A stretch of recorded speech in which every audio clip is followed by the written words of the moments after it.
أشهد أن محمد رسول الله۔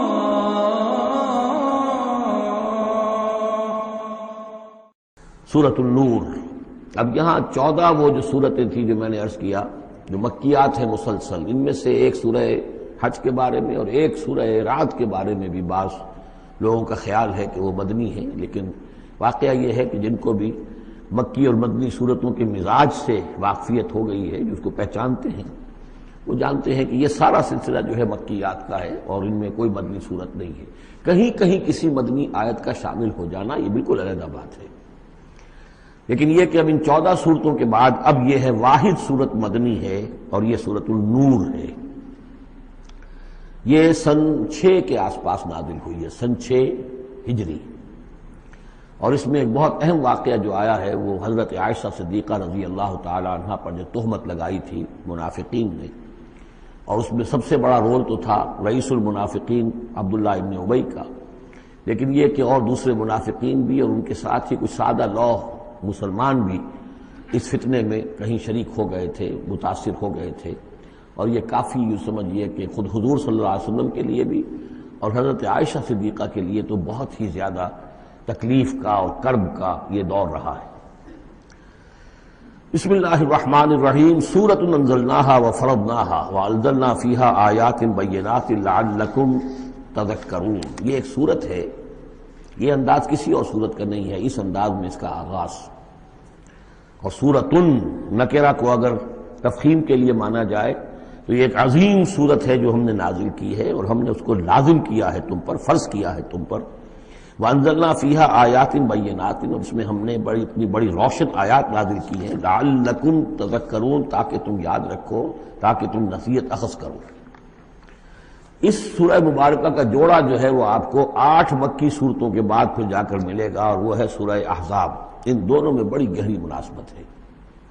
اور تقریباً حجم بھی برابر ہے، دونوں 9 رکوعوں پر مشتمل ہیں،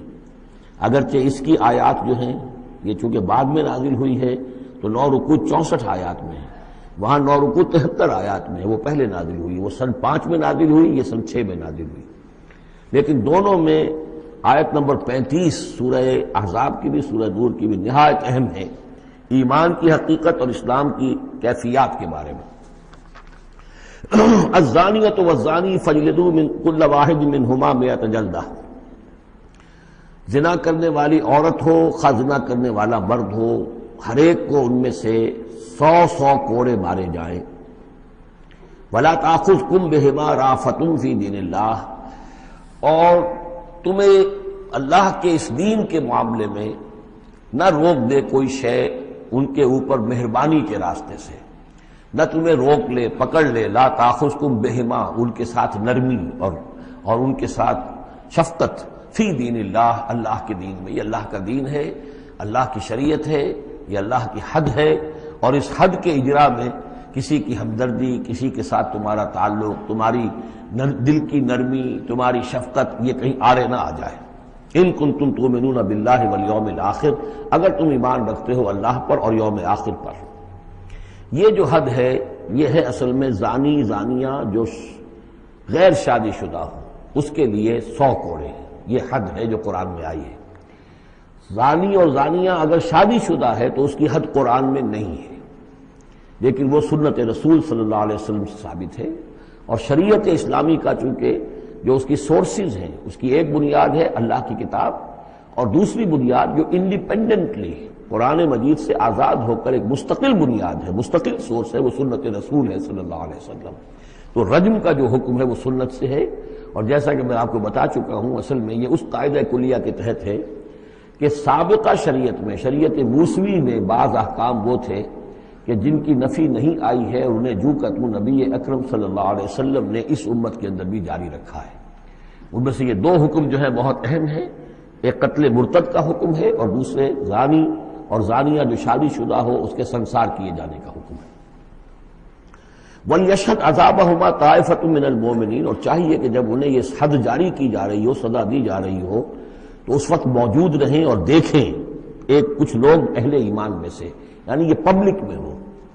اس لیے کہ اصل میں جو فلسفہ ہے اسلام میں جو سزاؤں کا اور تعزیرات کا اور حدود کا، وہ ڈیٹرنٹ کا ہے کہ ایسی سزا ہو کہ جس سے بہت سو کو عبرت ہو جائے۔ اگر آپ نے علیحدہ جا کر کہیں کمرے کے اندر کسی کو پھانسی دے دی تو ٹھیک ہے، لوگوں کو پتہ چلا کہ مر گیا، ویسے بھی مر جاتے ہیں لوگ، حادثے میں مر جاتے ہیں، فوت ہو جاتے ہیں، لیکن یہ ہے کہ اگر سر عام دار پر لٹکایا گیا ہو تو اب کتنے لوگوں کو، دیکھنے والوں کو عبرت ہوگی اور ہوش ٹھکانے آ جائیں گے۔ تو یہ فلسفہ ہے اسلام کا کہ تاکہ ایک آدمی کو سزا دی جا رہی ہو تو ہزاروں کو اس سے عبرت آئے۔ الزانی لا ينکح الا زانیۃ او مشرکۃ، کسی زانی شخص کے لیے روا نہیں ہے کہ وہ شادی کرے مگر کسی زانیہ عورت سے یا مشرکہ سے۔ یہ کسی قانون کے درجے میں بات نہیں ہے، بلکہ یہ ایک اخلاقی طور پر گویا کہ تعلیم دی جا رہی ہے کہ زانی لوگ تو اسی کے، یعنی ان کا حال تو ایسا ہے کہ انہیں تو مستحق اگر ہے تو شادی کے کسی زانیہ سے یا مشرکہ سے۔ والزانیۃ لا ينکحها، اور زانی عورت ہو تو وہ بھی اس لائق نہیں ہے کہ اس سے کوئی نکاح کرے مگر صرف بدکار مرد یا مشرک۔ وحرم ذلک علی المؤمنین، اور یہ دونوں جو ہیں زانی مرد اور زانی عورتیں یہ تو حرام کر دی گئی ہیں مومنین کے حق میں، الا یہ کہ کوئی توبہ کرے، جو بھی ہے معاملہ وہ علیحدہ ہے اس سے۔ والذین یرمون المحصنات ثم لم یاتوا باربعۃ شہداء، اور جو لوگ جو خاندانی عورتیں ہوں،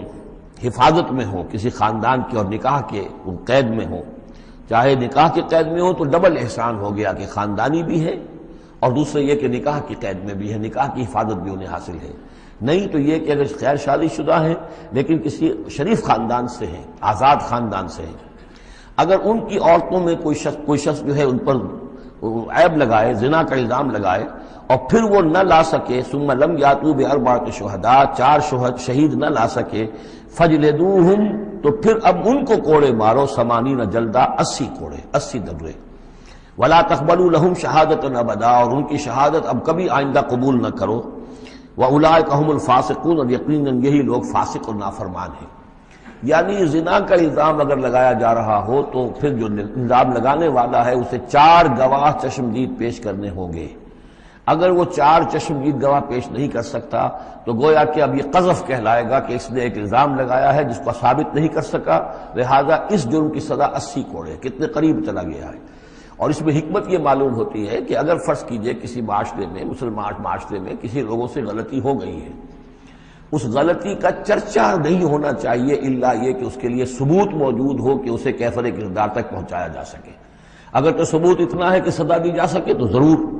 لیکن اگر نہ ہو تو خاموش رہو، ورنہ یہ کہ خامخواہ برائی کا چرچا ہو جائے گا جبکہ اس کا سد باب ممکن نہیں ہے، اس کی سزا دینی ممکن نہیں ہے، تو اس میں سکوت جو ہے وہ بہتر ہے۔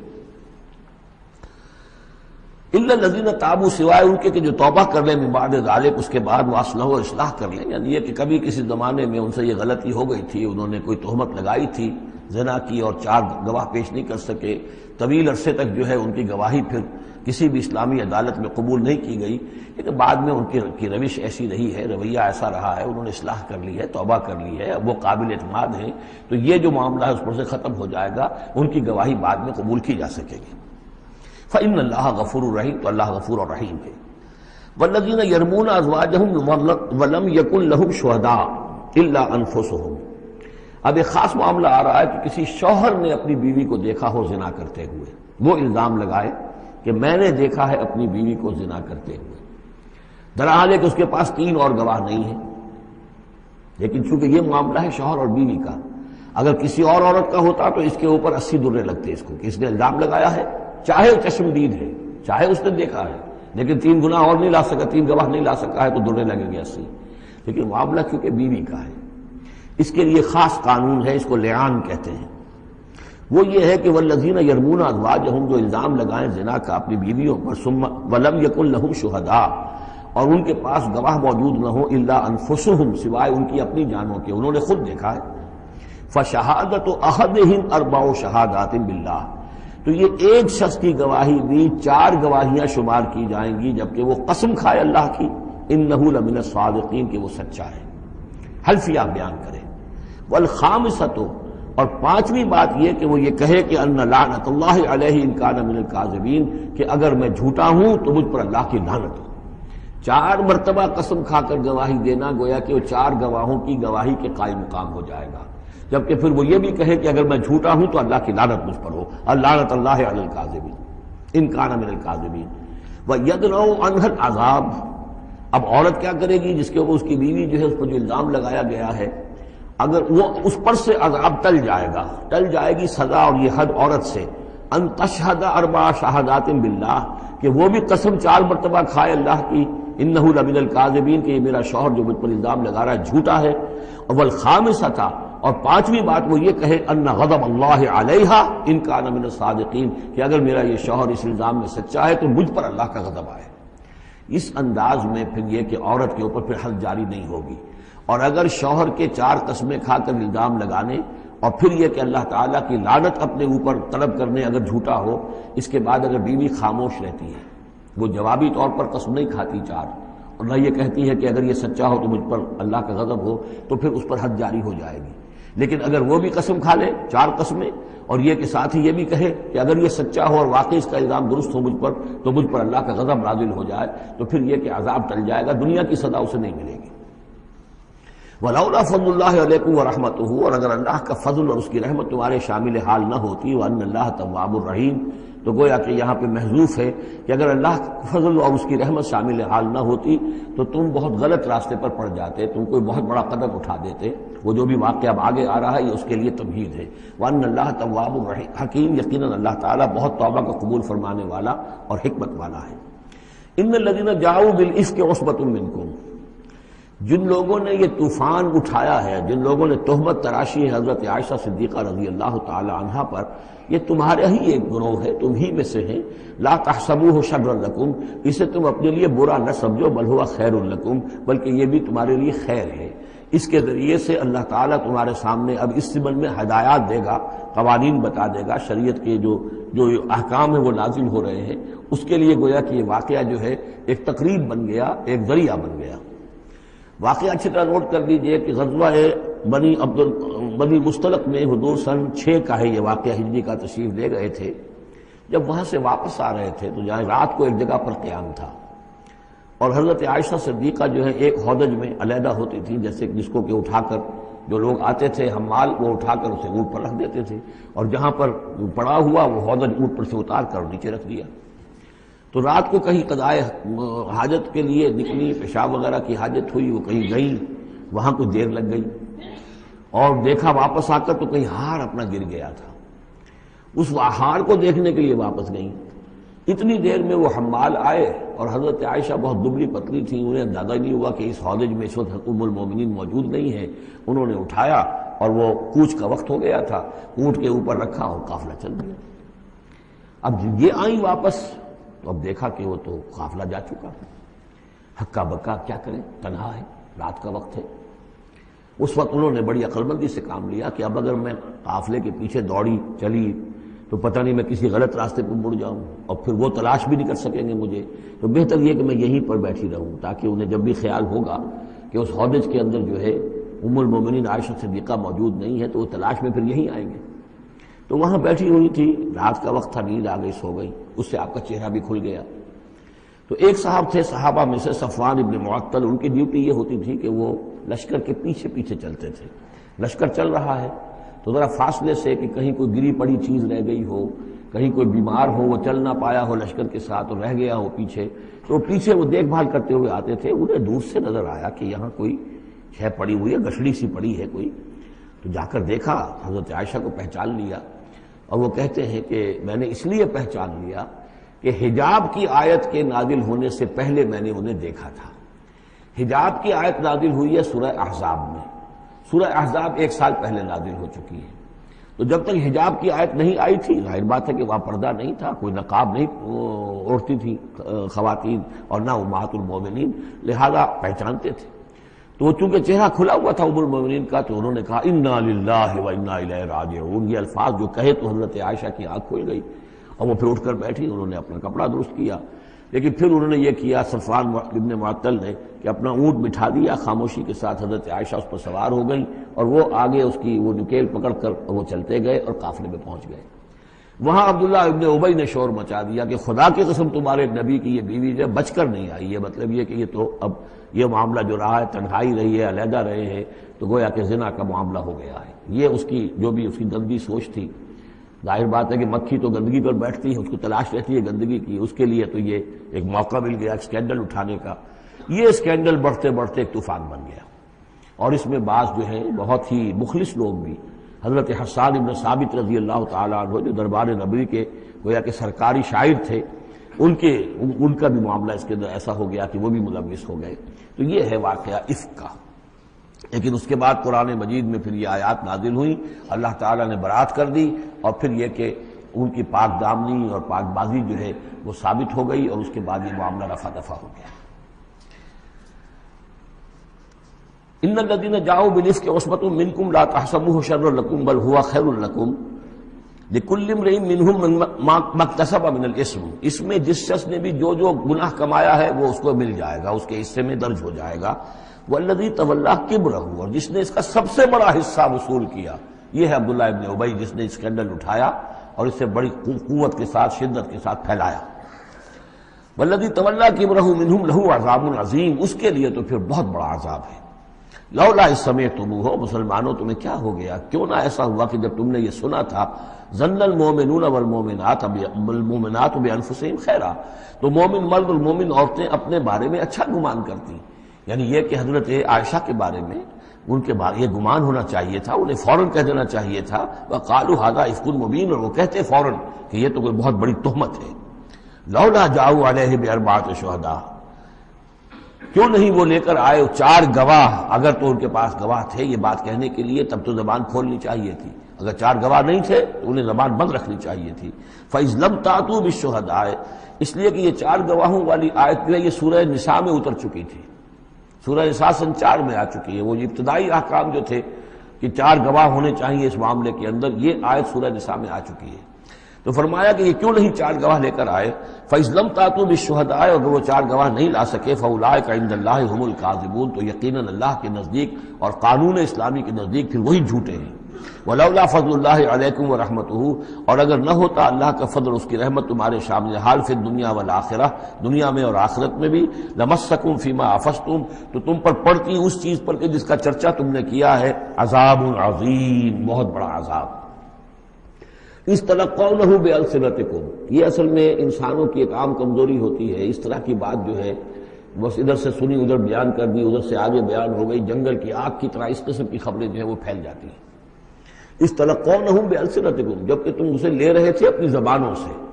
یعنی یہ کہ ایک زبان سے دوسری زبان کو، اور زبان سے نکلی اور کوٹھے چڑھی والی جو ایک کہاوت ہمارے ہاں ہے، اس طریقے سے آسانی سے وہ بات پھیلتی چلی گئی۔ وَتَقُولُونَ بِأَفْوَاهِكُمْ، اور تم کہہ رہے تھے اپنے منہوں سے، مَا لَيْسَ لَكُمْ بِهِ علم، جس کے لیے تمہارے پاس کوئی علم نہیں تھا، کوئی دلیل نہیں تھی، کوئی بنیاد نہیں تھی، کوئی گواہی نہیں تھی، کوئی معلومات کی کوئی سورسز نہیں تھی۔ وَتَحْسَبُونَهُ هَيِّنًا، اور تم اسے سمجھ رہے تھے کہ بہت ہلکی بات ہے، معمولی سی بات ہے۔ وَهُوَ عِندَ اللَّهِ عَظِيمٌ، جبکہ یہ اللہ کے نزدیک بہت بڑی بات ہے۔ کسی پر بھی، کسی مسلمان خاتون پر بھی اس طرح کی تہمت لگا دینا بہت بڑی بات ہے۔ کجا یہ کہ بازی بارش بابا ہم بازی، کہ ام المومنین عائشہ صدیقہ رضی اللہ تعالی عنہ زوج رسول صلی اللہ علیہ وسلم، اور یہ چیز جو ہے بہت بڑی ہے۔ وَلَوْلَا إِذْ سَمِعْتُمُوهُ قُلْتُم مَّا يَكُونُ لَنَا أَن نَّتَكَلَّمَ بِهَٰذَا، کیوں نہ ایسا ہوا کہ جب تم نے یہ سنا تھا تو تم کہتے کہ ہمارے لیے بالکل جائز نہیں ہے کہ ہم یہ بات زبان سے نکالیں۔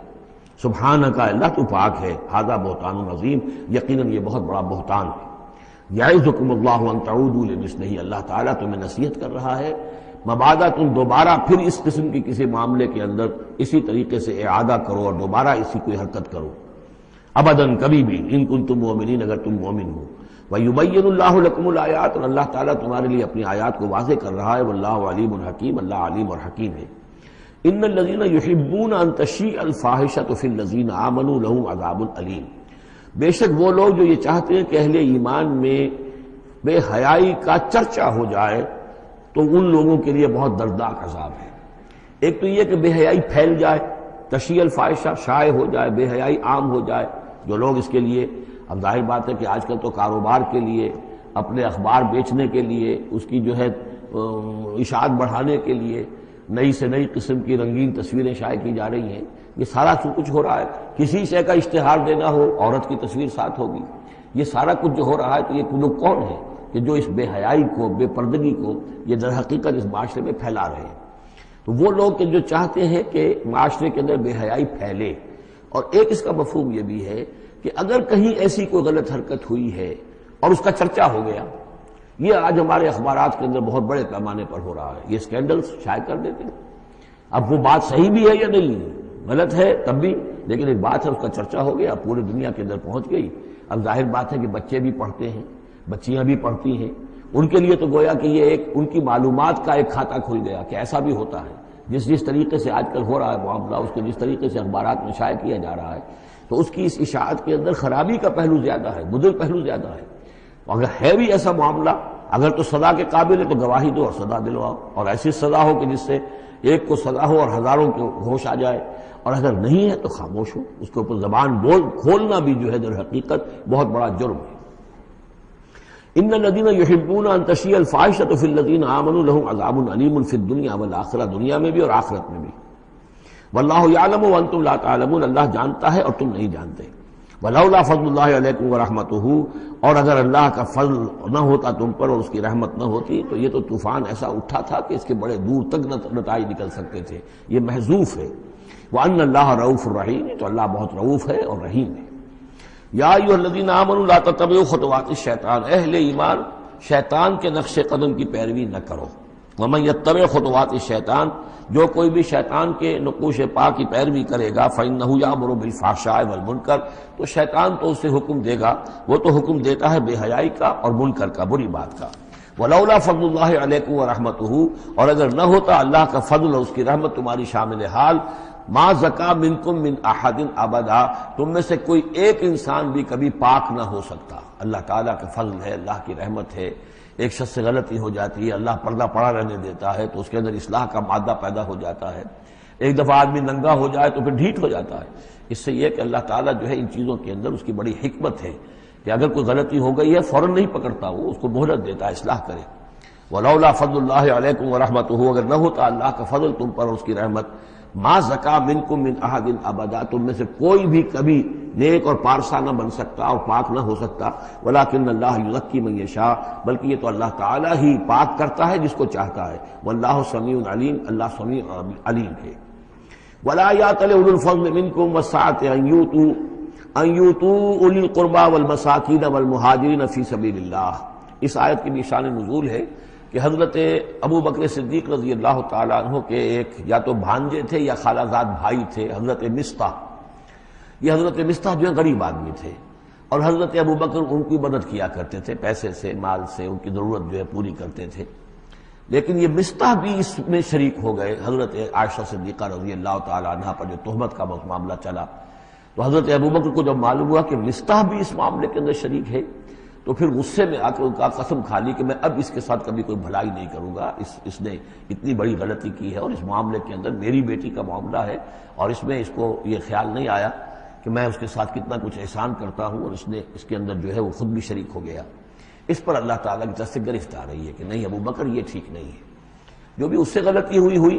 لیکن تم جو نیک کام کر رہے تھے اس کا کیوں قسم کھاتے ہو کہ اس کے اندر تم مدد نہیں کرو گے. ولا یأتل اولو الفضل منکم، اور نہ قسم کھائیں جو فضل والے ہیں، درجے والے ہیں تم میں سے، جن میں اللہ نے فضیلت دی ہے، نیکی میں بھی، ایمان میں بھی فضیلت دی ہے، دولت میں بھی فضیلت دی ہے. وسعت، اور جنہیں کشادگی دی ہے، مال کی کشادگی دی ہے. ان یؤتوا اولی القربى، کہ وہ کوئی صلہ رحمی کریں اپنے قرابت داروں کے ساتھ، کچھ دیں مال اور صدقہ و خیرات دیں اپنے قرابت داروں کو. والمساکین والمہاجرین، اور محتاجوں کو اور وطن چھوڑنے والے مہاجرین کو، فی سبیل اللہ، اللہ کی راہ میں. تو یہ قسم نہ کھائیں. ولیعفوا ولیصفحوا، انہیں چاہیے کہ معاف کر دیں اور درگزر سے کام لیں. الا تحبون ان یغفر اللہ لکم، کیا تم یہ نہیں چاہتے کہ اللہ تمہیں معاف کرے؟ یعنی اے ابو بکر اگر تم یہ چاہتے ہو، تم سے بھی تو کوئی خطا آخر ہو جاتی ہے، اللہ معاف فرماتا ہے، کیا تم نہیں چاہتے کہ اللہ تمہاری خطاؤں سے درگزر کرے؟ الا تحبون ان یغفر اللہ لکم، کیا تم نہیں پسند کرتے اس کو کہ اللہ تمہیں معاف کرے؟ اس پر اس آیت کو سنتے ہی حضرت ابوبکر صدیق کے الفاظ یہ نقل کیے گئے، بلا یا ربنا انا نحب، کیوں نہیں پروردگار ہم ضرور چاہتے ہیں کہ تو ہمیں معاف فرما دے۔ انہوں نے اپنی قسم کا کفارہ دیا اور اس کے بعد جو بھی وہ کرتے تھے ان کے ساتھ بھلائی اور نیکی اس سلسلے کو جاری کر دیا۔ واللہ غفور رحیم، اور اللہ تعالی غفور ہے اور رحیم ہے۔ ان الذین یرمون المحصنات الغافلات المؤمنات، یقیناً وہ لوگ کہ جو تہمت لگاتے ہیں ان پاک دامن عورتوں پر کہ جو غافل ہیں، جن کو ان چیزوں کا ہوش بھی نہیں ہے، جن کا گمان بھی ادھر نہیں گیا، المومنات اہل ایمان میں سے، لعنوا فی الدنیا، ایسی معصوم اور پاک دامن عورتوں پر جو تہمت لگانے والے ہیں ان پر پھٹکار ہے دنیا میں بھی اور آخرت میں بھی، ولہم عذاب عظیم، اور ان کے لیے بہت بڑا عذاب ہے۔ یوم تشہد علیہم السنتہم وایدیہم، جس دن کے ان کے خلاف گواہی دیں گے، تشہد علیہم، علی کو نوٹ کر لیجئے، جس دن کے ان کے خلاف گواہی دیں گے، السنتہم ان کی اپنی زبانیں گواہی دیں گی، وایدیہم ان کے اپنے ہاتھ گواہی دیں گے، وارجلہم اور ان کے پاؤں گواہی دیں گے، بما کانوا یعملون، اب جو کچھ عمل وہ کر رہے تھے۔ یہ ہاتھ ہمارے پاس اللہ کی امانت ہے، میں اس سے غلط کام کر رہا ہوں تو یہ انڈر پروٹیسٹ میرا حکم تو مان رہا ہے، اس لیے کہ اللہ تعالیٰ نے مجھے میرے حوالے سے کیا ہوا ہے، لیکن اس کے اندر پروٹیسٹ ہے، قیامت کے دن یہی میرے خلاف مقدمہ کرے گا، پروردگار تو نے مجھے اس کے حوالے کیا تھا اور یہ مجھ سے میرے ذریعے سے غلط کام کرتا رہا۔ یہ پاؤں جو ہیں ہمارے خلاف گواہی دیں گے کہ پروردگار ہم اس کے تابع تھے، اس کے حکم کے مطابق چل رہے تھے، یہ بدبخت ہمیں چوری کرنے کے لیے جاتا تھا تو اس کے لیے استعمال کرتا تھا، یا کوئی اور برا کام کرنے کے لیے ہمارے پیروں ہمیں استعمال کرتا تھا۔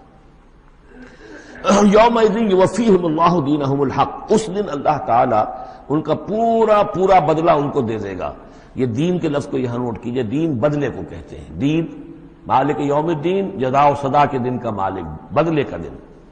وَيَعْلَمُونَ أَنَّ اللَّهَ هُوَ الْحَقُّ الْمُبِينُ، اور وہ جان لیں گے کہ اللہ تعالیٰ ہی ہے الحق، سچا اور ہر بات کو کھول کر بیان کر دینے والا۔ الخبیثات للخبیثین والخبیثون للخبیثات، ناپاک عورتیں ناپاک مردوں کے لیے ہیں اور ناپاک مرد ناپاک عورتوں کے لیے ہیں، اور طیبات والطیبات للطیبین والطیبون للطیبات،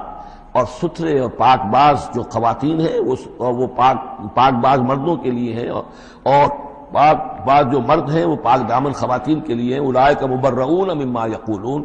یہ لوگ بری ہیں ان چیزوں سے کہ جو لوگ کہتے ہیں۔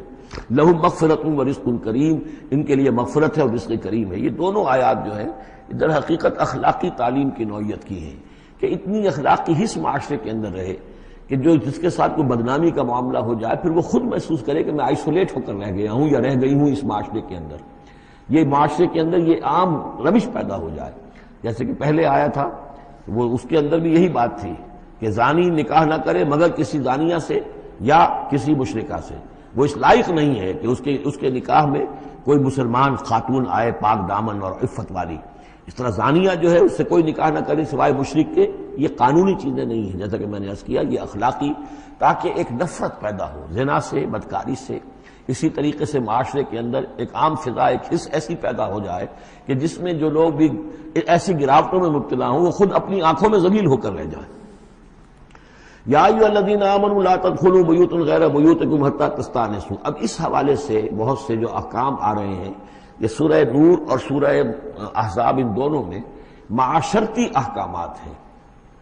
معاشرتی احکامات میں خاص طور پر وہ جو ایک آیت آئی ہے سورہ بنی اسرائیل میں، وَلَا تَقْرَبُوا الزِّنَا إِنَّهُ كَانَ فَاحِشَةً وَسَاءَ سَبِيلًا، اس زنا کا سد باب کرنے کے لیے اسلام کے معاشرتی نظام میں بہت دور دور تک اقدامات کیے گئے ہیں۔ قریب مت جاؤ زنا کے، یعنی زنا کو ایریڈیکیٹ کرنا معاشرے میں یہ ایک بہت بڑا آبجیکٹو ہے، اور اس کے لیے دور دور تک اقدامات، مثلا پردہ ہے، ستر ہے، لباس کے احکام دیے گئے ہیں۔ معاشرہ جو ہے ہمارا جو ہے وہ مکسڈ سوسائٹی نہ ہو، مخلوط معاشرہ نہ ہو، مردوں کی ذمہ داریاں علیحدہ ہیں، عورتوں کی علیحدہ ہیں، معاشرہ جو ہے سیگریگیٹڈ ہو، مردوں اور عورتوں کے درمیان اختلاط نہ ہو۔ یہ ساری چیزیں کس کے لیے؟ یہ اسی لیے ہے کہ یہ در حقیقت اس قدر شدید کشش ہے مرد اور عورت کے اندر، یہ اللہ نے جو دو جنسیں بنائی ہیں، اور اس میں یقیناً جو سیکس کا معاملہ اتنا پورٹنٹ موٹیو ہے کہ اس کو اگر پوری طریقے سے جیسے گھوڑا بہت منہ زور ہو تو اسے بہت باندھ کر رکھنا پڑے گا اور بڑا اس کو کنٹرول کرنے کے لیے محنت کی ضرورت ہے، اسی طریقے سے اس سیکس کو ڈسپلن کرنا اور صحیح انداز میں اس کو جو ہے ہارنس کرنا، اور اس کے لیے یہ ہے کہ غلط راستوں سے اس کو بچانا، اس کے لیے بڑے دور دور تک احکام دیے گئے، اور یہ پورا معاشرتی نظام اسلام کا اسی بنیاد پہ اب قائم ہے۔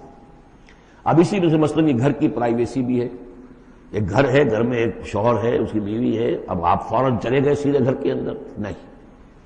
اے اہل ایمان مت داخل ہوا کرو گھروں میں اپنے گھروں کے سوا، حتیٰ تستانسوا، یہاں تک کہ بول چال کر لو، اجازت لے لو، وتسلموا علی اہلہا، اور اذن لینے کی اس وقت جو ہوتی تھی شکل وہ یہی کہ جا کر دروازے پر کہو السلام علیکم، معلوم ہوا کہ کوئی صاحب ہیں کہ جو آئے ہیں ملنا چاہتے ہیں اور اندر آنا چاہتے ہیں۔ اب اس کے بعد یہ کہ وہ اپنی آئیڈینٹی دیں اور پھر ان کو آنے کی اجازت دی جائے، یہ نہیں کہ بے دھڑک چلے جا رہے ہیں۔ ذالکم خیر لکم لعلکم تذکرون، یہی تمہارے لیے بہتر ہے تاکہ تم نصیحت حاصل کرو۔ فإن لم تجدوا فیہا احدا فلا تدخلوها، اگر اس گھر میں کوئی نہ ہو تو پھر اس میں داخل مت ہو، حتیٰ یؤذن لکم، یہاں تک کہ تمہیں اجازت دی جائے۔ جو گھر کا مالک ہے وہ اگر اجازت دے کہ ہاں میرا گھر اس وقت خالی ہے تم اس میں جا سکتے ہو، ورنہ یہ کہ خالی گھر کے اندر جہاں کوئی نہیں ہے داخلے کی اجازت نہیں ہے۔ وَإِن قِيلَ لَكُمْ، اور اگر کہا جائے تم سے ارجعوا، چلے جاؤ، لوٹ جاؤ، اس وقت میں ملنے کے لیے تیار نہیں ہوں یا میں اپنی کسی مشغولیت میں ہوں، فارجعوا، تو لوٹ جاؤ۔ اب دیکھیے یہ آداب ہیں۔ ہمارے ہاں یہ ہے کہ آپ پہنچ گئے، نہ ٹائم لیا ہوا ہے نہ پہلے سے طے ہے، آپ سمجھتے ہیں کہ مجھے ریسیو کرنا اس کا فرض ہے، کیوں نہیں ملا؟ اس نے انکار کر دیا تو اس کا مطلب یہ کہ بڑا متکبر ہے اور بہت یہ جو ہے شخص جو ہے، یہ نہیں۔ اگر تو آپ وقت طے کر کے گئے ہیں تو اس کا فرض ہے کہ وہ آپ کو ریسیو کرے اور آپ کو وقت دے، لیکن اگر آپ اچانک چلے گئے ہیں تو آپ کو اس کی پرائیویسی پر آپ جو ہے حملہ آور نہیں ہو سکتے۔ وہ اپنے کس کام میں ہے، کس مشغولیت میں ہے، اس کی کیا اہمیت ہے، آپ تو اس کو نہیں جانتے۔ اگر وہ گھر والا کہہ دیتا ارجعوا، وَإِن قِيلَ لَكُمْ ارْجِعُوا فَارْجِعُوا، تو لوٹ جاؤ، ہوا اذکیٰ لکم، یہی تمہارے لیے زیادہ پاک ہے، پاک بازی کا معاملہ، واللہ بما تعملون علیم، اور جو کچھ تم کر رہے ہو اللہ اس سے واقف ہے۔ لیس علیکم جناح ان تدخلوا بیوتا غیر مسکونۃ، اس میں کوئی حرج نہیں ہے کہ تم داخل ہو جایا کرو ایسے گھروں میں کہ جن میں سکونت نہیں ہے، جس میں کوئی لوگ رہتے نہیں ہیں، ریزیڈینشل نہیں ہے۔ اب گوڈاؤنز ہیں، اب ایسا تو نہیں کہ گوڈاؤنز میں آپ نہیں جا سکتے، سامان پڑا ہوا گودام ہے آپ جا سکتے، فیہا متاع لکم، اس میں تمہارا سامان ہے، تو یہ وہی گودام والی بات ہو گئی۔ واللہ یعلم ما تبدون وما تکتمون، اور اللہ جانتا ہے جو تم ظاہر کرتے ہو جو کچھ تم چھپاتے ہو۔ یعنی قانون کی اصل روح کو دیکھنا چاہیے کہ یہ جو روکا جا رہا ہے کہ گھروں میں داخل نہ ہو، تو یہ اصل میں جو پرائیویسی ہے گھر کی اور فیملی کی، اصل میں اس کو ملحوظ خاطر رکھا جا رہا ہے، نہ یہ کہ آپ کہیں کہ صاحب ہم گودام میں بھی داخل نہیں ہو سکتے جب تک یہ پرمیشن جو لکھی ہوئی ہے وہ ہمیں مل نہ جائے۔ قل للمؤمنین یغضوا من ابصارہم، اہل ایمان سے یہ کہیے اے نبی کہ وہ اپنی نگاہوں کو ذرا نیچا رکھا کریں، وَيَحْفَظُوا فُرُوجَهُمْ، اور اپنی شرمگاہوں کی حفاظت کریں، ذَلِكَ أَزْكَىٰ لَهُمْ، یہی ان کے لیے زیادہ پاکیزہ ہے اور زیادہ بہتر ہے۔ ان اللہ خبیر بما یصنعون، یقیناً اللہ تعالیٰ باخبر ہے اس سے کہ جو وہ کر رہے ہیں۔ وَقُل لِّلْمُؤْمِنَاتِ يَغْضُضْنَ مِنْ أَبْصَارِهِنَّ، اسی طرح مومن عورتوں سے بھی کہہ دیجئے وہ بھی اپنی نگاہیں نیچی رکھا کریں، وَيَحْفَظْنَ فُرُوجَهُنَّ، اور وہ بھی اپنے سطر کو پوری طریقے سے ملحوظ رکھیں اور اپنی شرمگاہوں کی حفاظت کریں۔ وَلَا يُبْدِينَ زِينَتَهُنَّ، اور انہیں نہیں چاہیے کہ وہ اپنی زینت اور سنگھار کو ظاہر کریں، الا ما ظہر منها، سوائے اس کے کہ جو از خود ظاہر ہو جائے۔ وَلْيَضْرِبْنَ بِخُمُرِهِنَّ، اور چاہیے کہ وہ اپنے گریبانوں کے اوپر اپنی اوڑھنیوں کے بکل مار لیا کریں، بِخُمُرِهِنَّ عَلَى جُيُوبِهِنَّ، یہ خمرہن جمع ہے خمار کی، خمار کہتے ہیں اوڑھنی۔ ایک دوسرا لفظ جو ہے وہ آئے گا سورہ احزاب میں، ان دونوں الفاظ کو علیحدہ علیحدہ رکھیے۔ تو یہ ہے کہ اپنے گریبانوں کے اوپر، گویا کہ یہ بھی پرانا ہمیشہ سے لباس، عورت کے لباس میں اوڑھنی بھی تھی اور عورت کے لباس میں چادر بھی تھی۔ چادر وہ لے کر نکلتی تھی جب گھر سے باہر جاتی تھی، اور اوڑھنی وہ رکھتی تھی جبکہ گھر کے اندر ہوتی تھی۔ یہی جو ہماری تہذیب کے اندر ہے، یہ عرب کی تہذیب میں پہلے بھی تھا۔ چہرے کا پردہ نہیں تھا عرب میں، چادر وہ لے کے جاتی تھی تو چادر اپنے اوپر ڈالتی تھی، اور مرد بھی چادر کے بغیر نہیں ہوتے تھے، نہ کوئی مرد بغیر چادر کے نہ عورت، بلکہ چادر ہی سے ایک شخص کا رتبہ معین ہوتا تھا۔ کسی کی چادر بڑی شاندار ہے، دوشالہ اوڑھا ہوا ہے، بہت قیمتی ہے، تو وہ بڑا آدمی ہے، وہ سردار ہے۔ کسی کے بیچارے کی جو ہے معمولی سی چادر ہے۔ اور اسی لیے اس حدیث میں آتا ہے کہ جو شخص تکبر کرتا ہے، الکبر ردائی، تکبر جو ہے وہ تو میری چادر ہے۔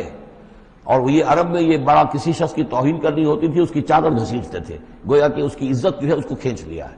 تو اللہ فرماتا ہے کہ جو تکبر کرتا ہے وہ گویا میری چادر گھسیٹ رہا ہے میرے کندھے سے، اس درجے جو ہے اللہ تعالیٰ جو ہے اس میں اپنی توہین محسوس کرتا ہے۔ تو وہ اپنی ان اوڑھنیوں کے بکل مار لیا کریں اپنے گریبانوں پر، یعنی یہ کہ یہ انسان کے لیے، عورت کے لیے یہ اس کی زینت کا ایک بہت بڑا حصہ ہے، اس کی جو بھی چھاتی ہے اس کے لیے ایک اضافی کرتا اس نے پہنا ہوا ہے، لیکن کرتے کے اوپر مزید جو ہے یہ ایک بکر اس کی اوڑھنے کا ہو۔ وَلَا يُبْدِينَ زِينَتَهُنَّ، اس کے سینے کے اوپر یہ اضافی ہو جائے گا، وَلَا يُبْدِينَ زِينَتَهُنَّ، اور نہ وہ ظاہر کریں اپنی زینت کو۔ اب یہ ہے جو محرموں کی فہرست آ رہی ہے، جس کے سامنے عورت کھلے چہرے کے ساتھ آ سکتی ہے بلا حجاب، اور یہ اتنی طویل فہرست جو دی گئی ہے، آخر سوچنا چاہیے کہ اللہ تعالیٰ نے یوں ہی ایکسرسائز ان فیوٹیلٹی تو نہیں کی ہے۔ کیا فرق ہے اگر ایک عورت کے چہرے کا پردہ نہیں ہے، وہ باہر نکلتی ہے چادر لے کر، اور یہ کہ اس میں کسی اور کے ساتھ اس کا پردہ چہرے کا نہیں ہے، تو پھر یہ پوری فہرست دینے کی ضرورت کیا ہے؟ میرے نزدیک چہرے کا پردہ اسلام کے اندر لازم ہے، اور اس چہرے کے پردے سے مستثنا ہیں یہ لوگ۔ کون لوگ مستثنا ہیں؟ الا لبعولتہن، ان کے شوہر نمبر ایک، او آبائہن، یا ان کے باپ، اور باپ سے مراد باپ، دادا، چچا، یہ سب چلیں گے، او آبائے بعولتہن، یا ان کے شوہروں کے باپ، او ابنائہن، یا ان کے اپنے بیٹے، او ابنائے بعولتہن، یا ان کے شوہروں کے بیٹے، یعنی ان کے شوہروں کی کسی اور بیوی سے اولاد ہے، بیٹے ہیں، تو وہ بھی محرم ہے، وہ نامحرم نہیں ہے۔ او اخوانہن، یا ان کے اپنے بھائی، او بنی اخوانہن، یا ان کے بھائیوں کے بیٹے، او بنی اخواتہن، یعنی یہ بھتیجے ہو گئے، او بنی اخواتہن، یا ان کے بھانجے، او نسائہن، یا ان کی عورتیں، اپنی عورتیں، جان پہچان کی عورتیں، عام عورتیں نہیں ہیں، نسائہن، او ما ملکت ایمانہن، یا یہ کہ جو ان کے غلام اور ان کی لونڈیاں ہیں۔ اکثر و بیشتر اہل سنت کے نزدیک یہاں مرد غلام مراد نہیں ہے بلکہ لونڈیاں مراد ہیں۔ اب تابعین غیر اولی الاربۃ، یا ایسے تابع لوگ جو کہ صرف خدمت گار ہیں، بعض اوقات ہوتا ہے خاندانی طور پر جو ہے وہ خدمت گار کرنے والے ہیں، باپ بھی کہیں ملازم تھا اسی گھر میں، اب اس کی اولاد بھی وہیں پر ہے، وہ بھی کام کر رہی ہے، بچپن سے وہیں پلے ہیں۔ ایسے لوگ ہوتے ہیں کہ جن کو واقعتاً پھر اس گھر کی خواتین سے اس طرح کا خیال کبھی نہیں آ سکتا کہ ان کے بارے میں وہ کوئی بری بات سوچیں۔ ابھی تابعین غیر اولی الاربۃ، یا وہ تابع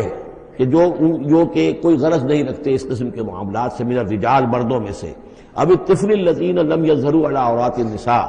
یا وہ لڑکے کہ جو ابھی عورتوں کے جو مخفی معاملات ہیں ان سے واقف ہی نہیں، ابھی وہ جنسی جو بھی باتیں ہیں ان سے واقف نہیں ہیں۔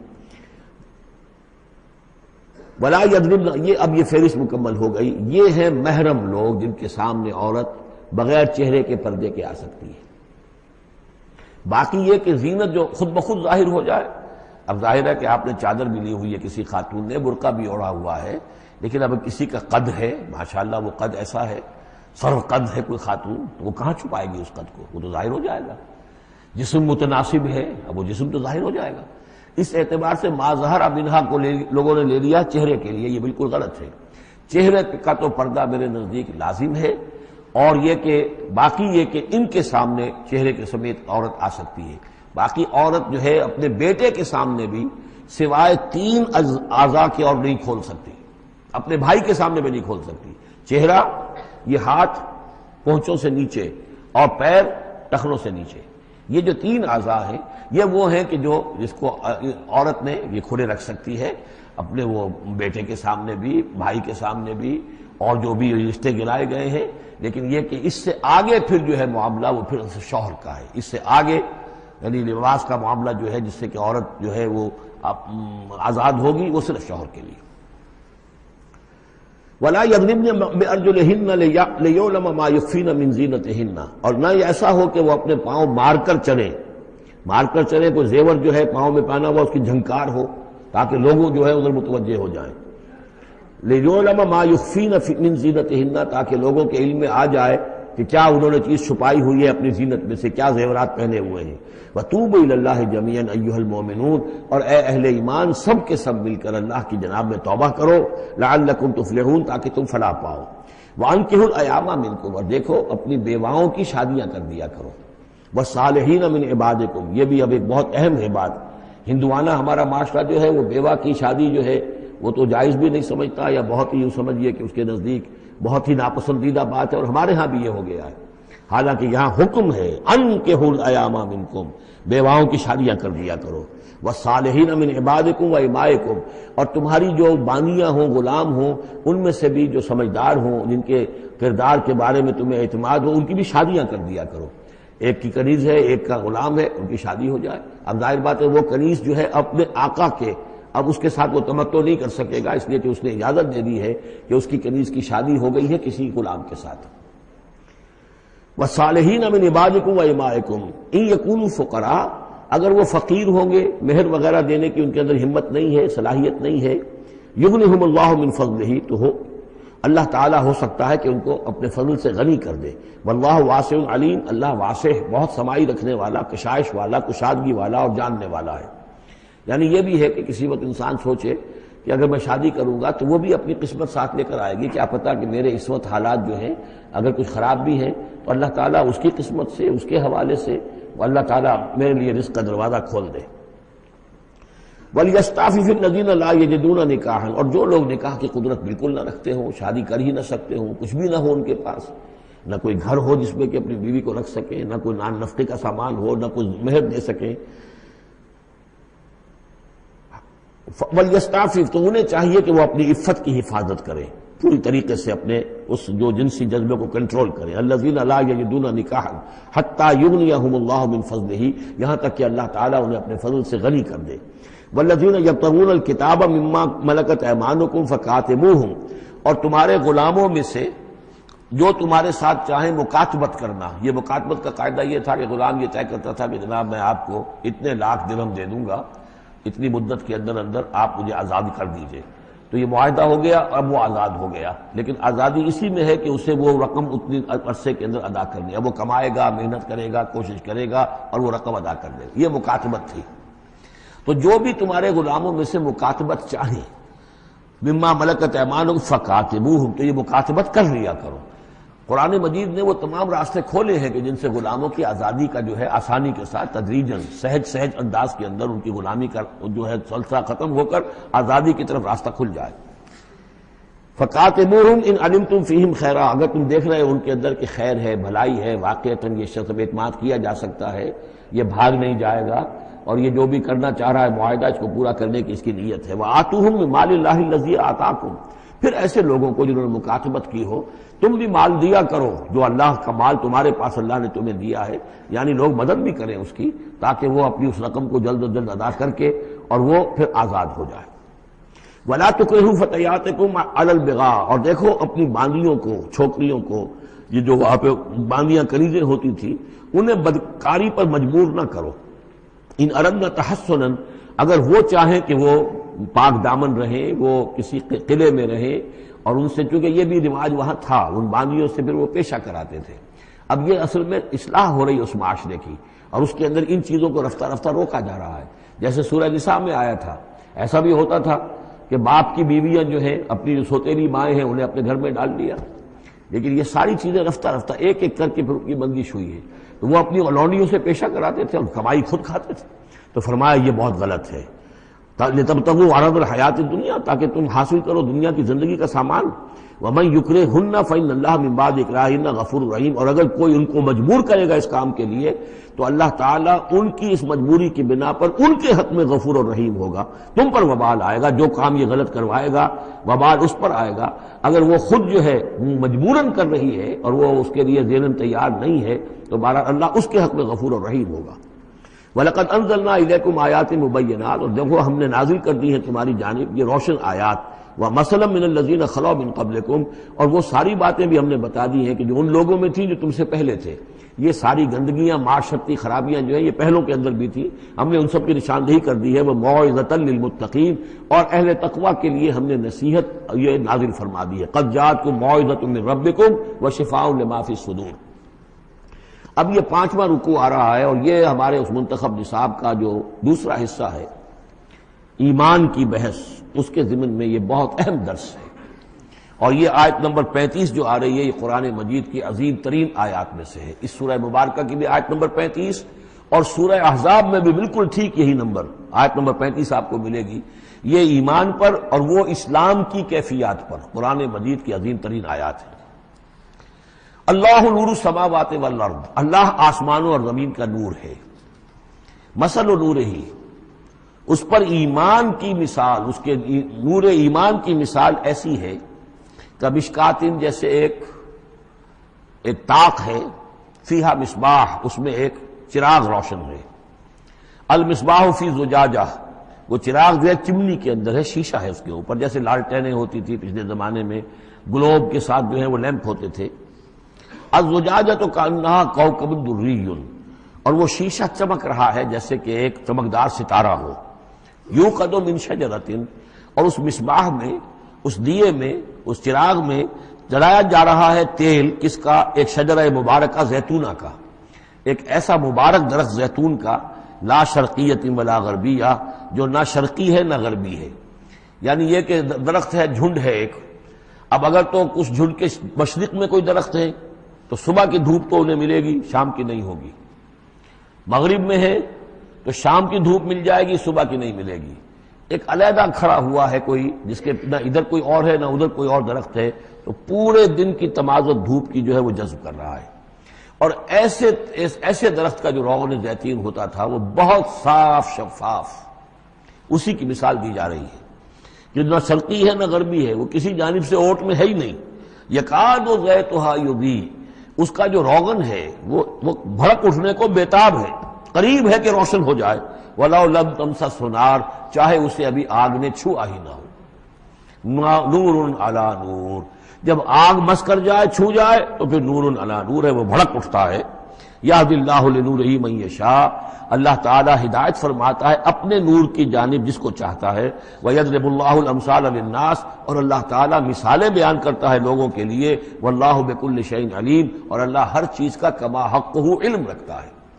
یہ اصل میں ایمان کے لیے، اس کے اجزائے ترکیبی کے لیے بہترین تمثیل ہے، جس کو میں پہلے بیان کرتا رہا ہوں کہ ایک ہے فطرت، انسانی فطرت.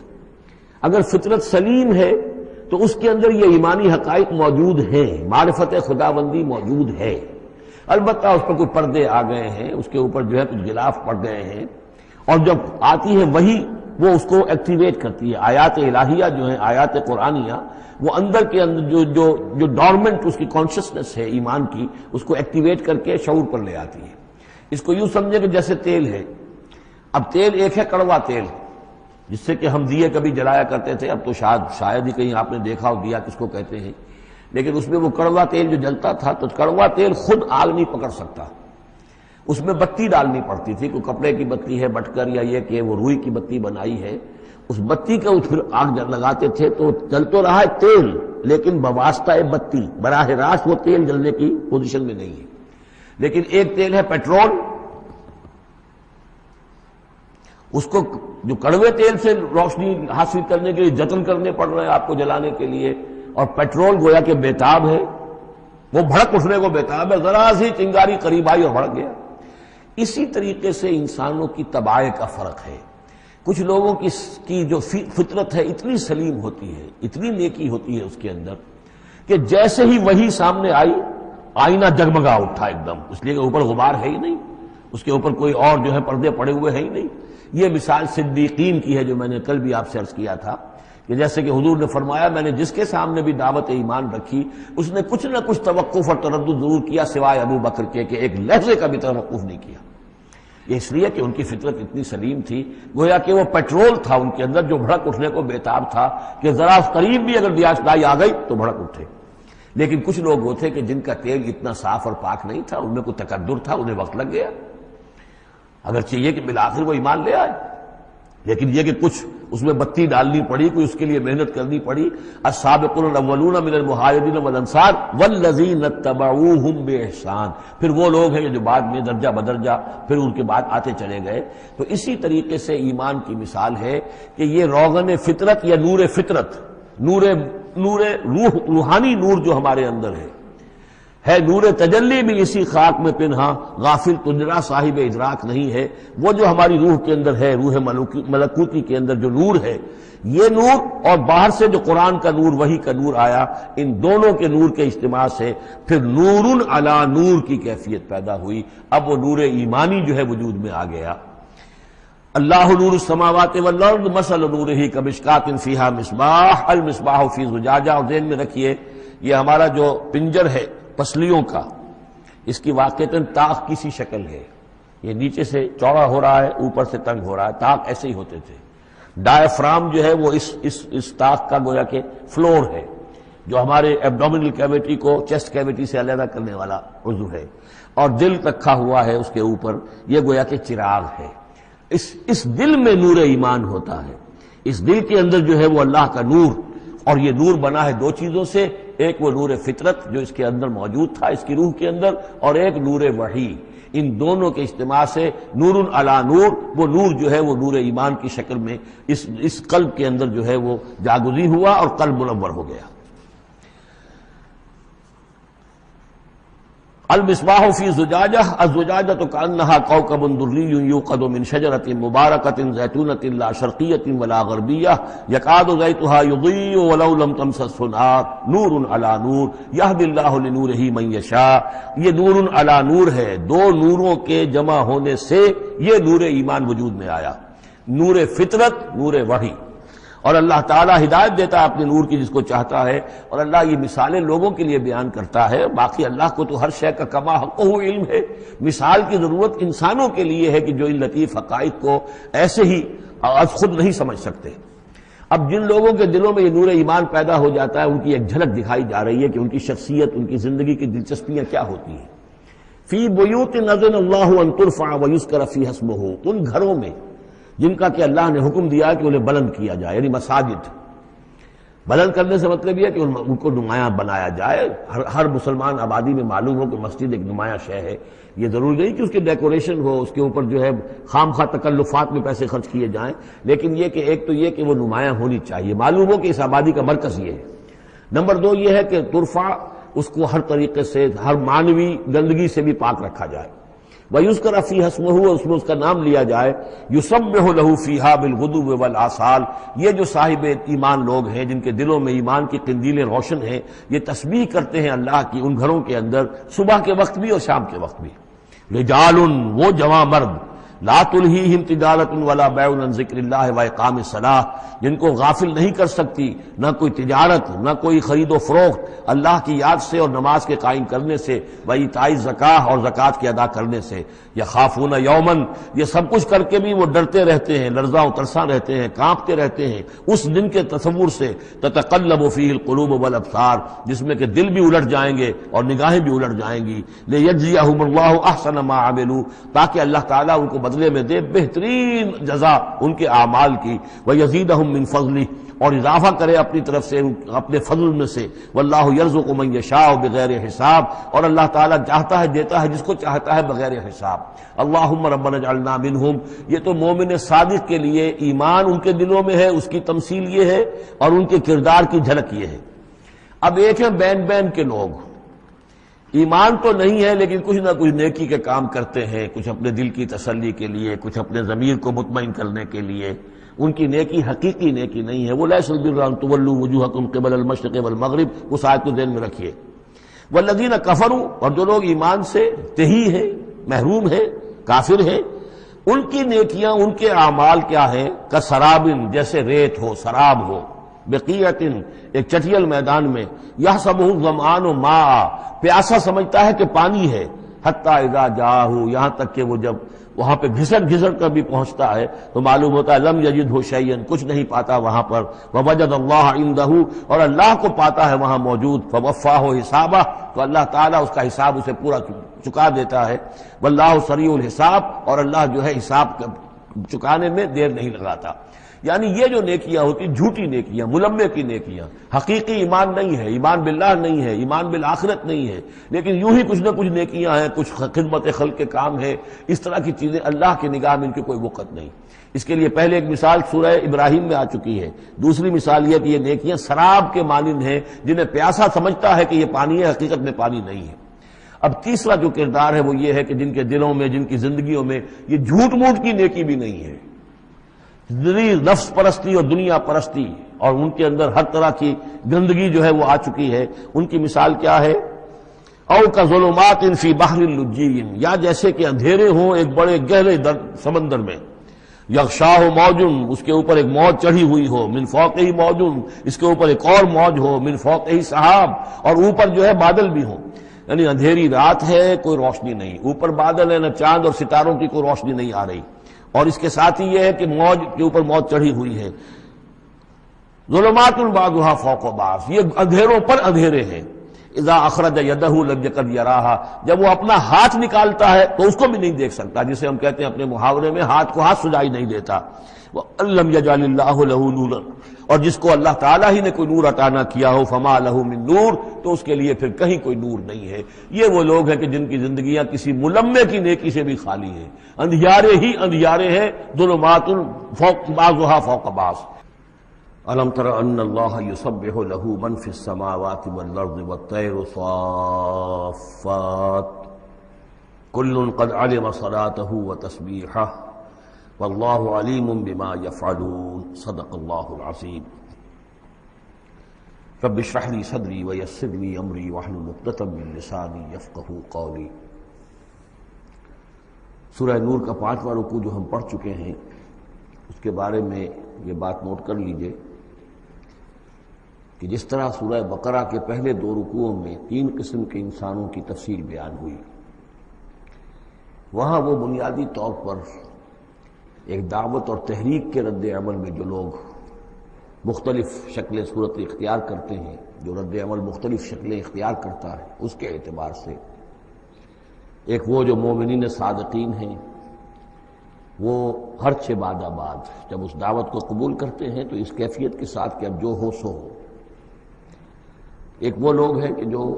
کسی ضد کی وجہ سے، تعصب کی وجہ سے، ہردرمی کی وجہ سے، کسی تکبر کی وجہ سے، حسد کی وجہ سے اس کے انکار پر کمر کس لیتے ہیں، اور وہ لوگ جو ہیں کسی صورت بھی ماننے والے نہیں ہوتے۔ ایک بین کچھ مانتے ہیں، کچھ نہیں مانتے، کچھ چلتے ہیں پھر ٹھٹک کر کھڑے رہ جاتے ہیں، آسانی ہو تو کوئی 2-4 قدم چل لیے، کوئی مشکل وقت آیا تو پھر اوندے منہ گر گئے۔ اسی کی ایک تمثیل سورہ حج میں آ چکی ہے، وَمِنَ النَّاسِ مَن يَعْبُدُ اللَّهَ عَلَى حَرْفٍ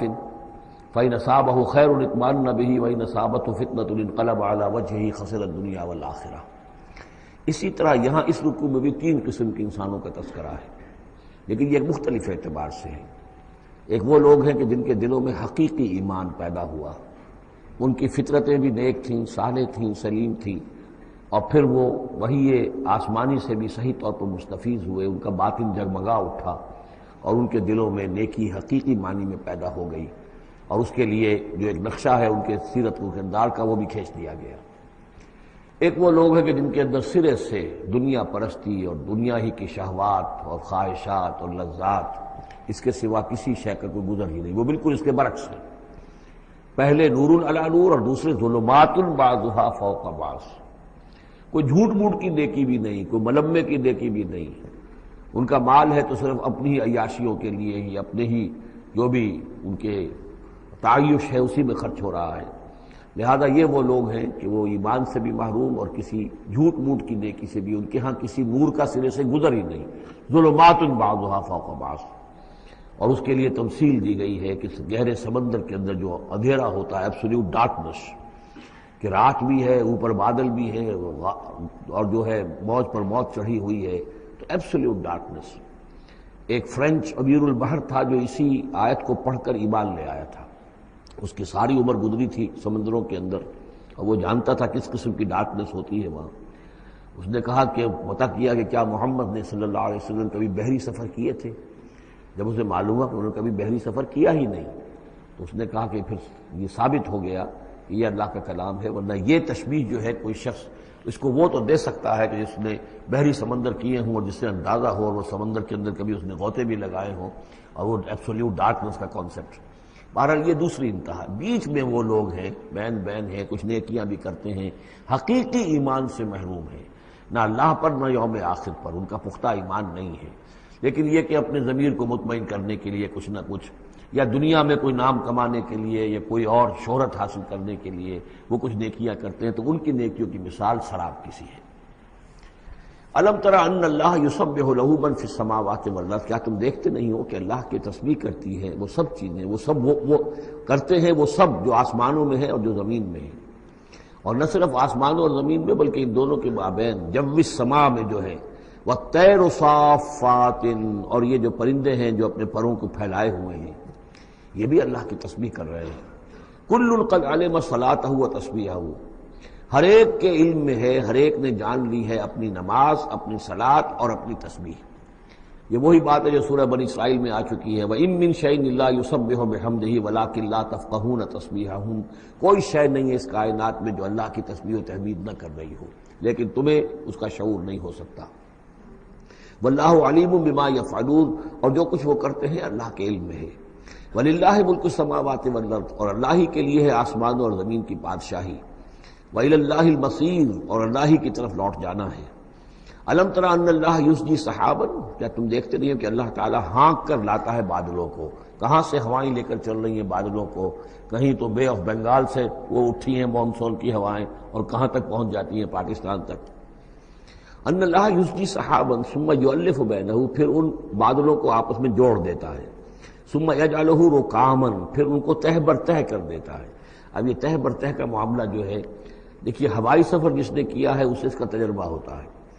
جب جہاز چڑھتا ہے تب بھی وہ جب بادلوں کے اندر سے گزرتا ہے تو صاف نظر آتا ہے ایک تہ، اس کے بعد پھر خلا ہے، پھر ایک اور تہ، پھر خلا ہے، پھر ایک اور تہ، اترتے ہوئے بھی اسی طریقے سے تہ بر تہ بادل۔ رکامن فتر الودق یخرج من خلالہ، تو تم دیکھتے ہو کہ بارش برستا ہے ان دونوں، ان کے بین سے، ان کے بیچ سے برستی ہے بارش، پانی برستا ہے۔ وَيُنَزِّلُ مِنَ السَّمَاءِ مِن جِبَالٍ فِيهَا مِن بَرَدٍ، اور اللہ تعالیٰ اتارتا ہے آسمان سے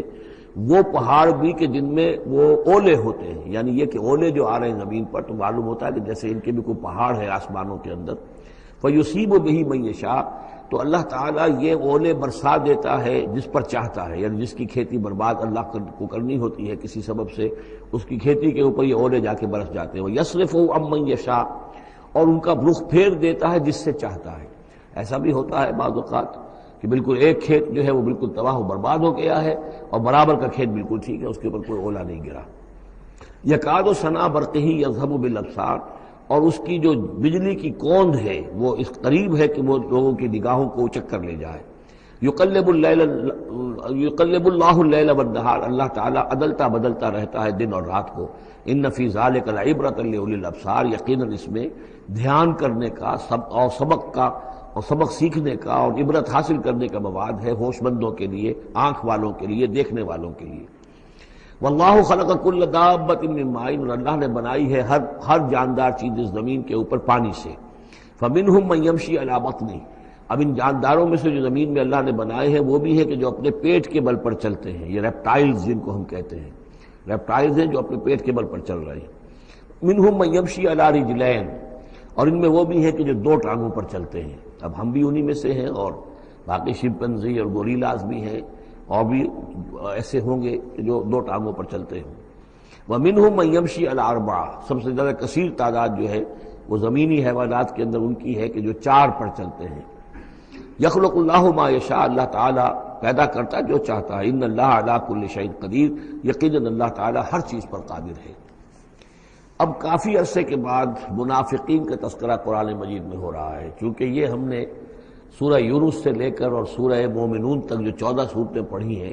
ان میں تو سارا معاملہ تھا مشرکین عرب سے، کفار سے، مشرکین سے، ساری بحث ان سے تھی۔ کہیں کہیں گفتگو کا رخ جو ہے وہ اہل کتاب کی طرف ہوئے سخن، بغیر انہیں باضابطہ خطاب کیے ہوئے، اور یا پھر تیسرا خطاب حضور سے ہے ذاتی، اور حضور کی وساطت سے اہل ایمان کے ساتھ، اور ابھی وہاں نفاق کا کوئی اس قسم کا موجود نہیں تھا معاملہ کہ منافقین کے ساتھ کوئی رد و قدا ہوتی۔ لیکن یہ تو چونکہ سورہ نازل ہو رہی ہے سن 6 ہجری میں، یہ گویا کہ یوں سمجھیے کہ عین مدنی جو دور ہے اس کا عین وسط ہے، بالکل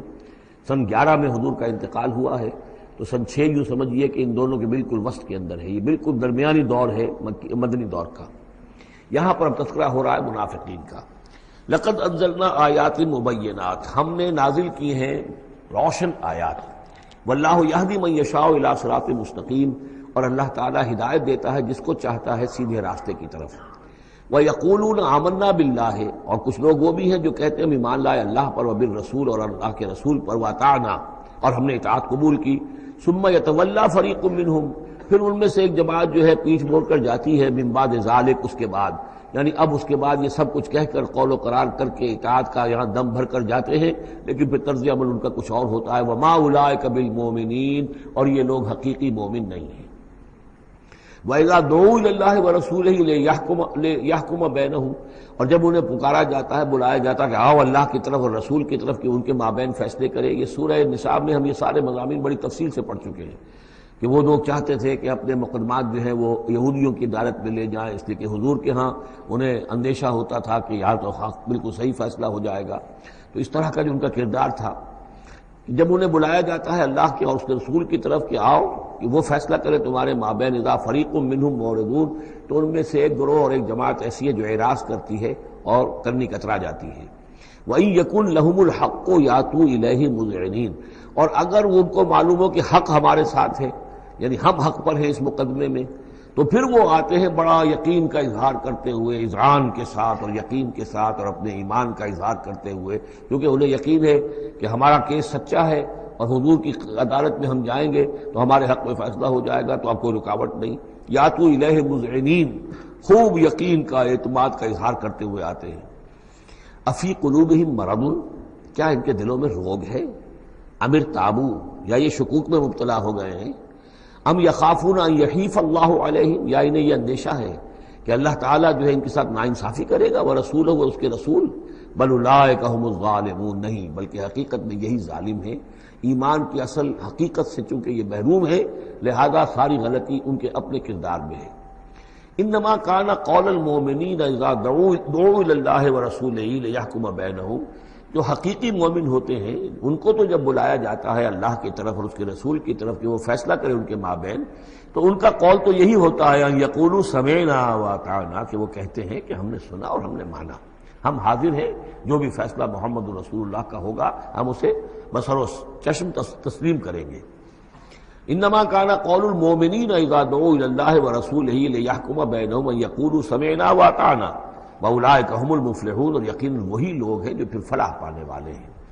ومن یطع اللہ ورسولہ، اور جو اللہ کی اور اس کے رسول کی اطاعت کرتا ہے، ویخشى اللہ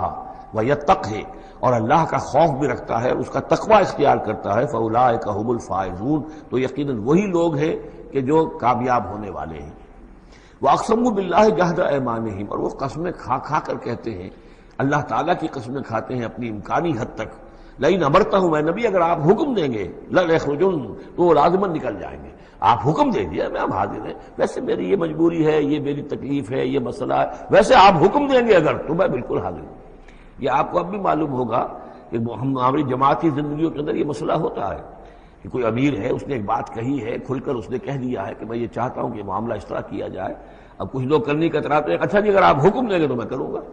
لیکن یہ کیا بات ہے؟ جب وہ امیر ہے آپ کا، وہ بات کہہ رہا ہے، تو اس کی بات کو آپ حکم کیوں نہیں سمجھ رہے؟ اسی طریقے سے حضور صلی اللہ علیہ وسلم نے جب فرما دیا ہے کہ نکلنا ہے، اب دشمن کے مقابلے کے لیے نکلو، اب وہ آپ چاہتے ہیں پی پی کال کر کے حضور ایک ایک کی خوشامد کریں کہ آئیے آپ ضرور نکلیے، خدا کے لیے ضرور چلیے، یہ حضور کرنے والے نہیں ہیں۔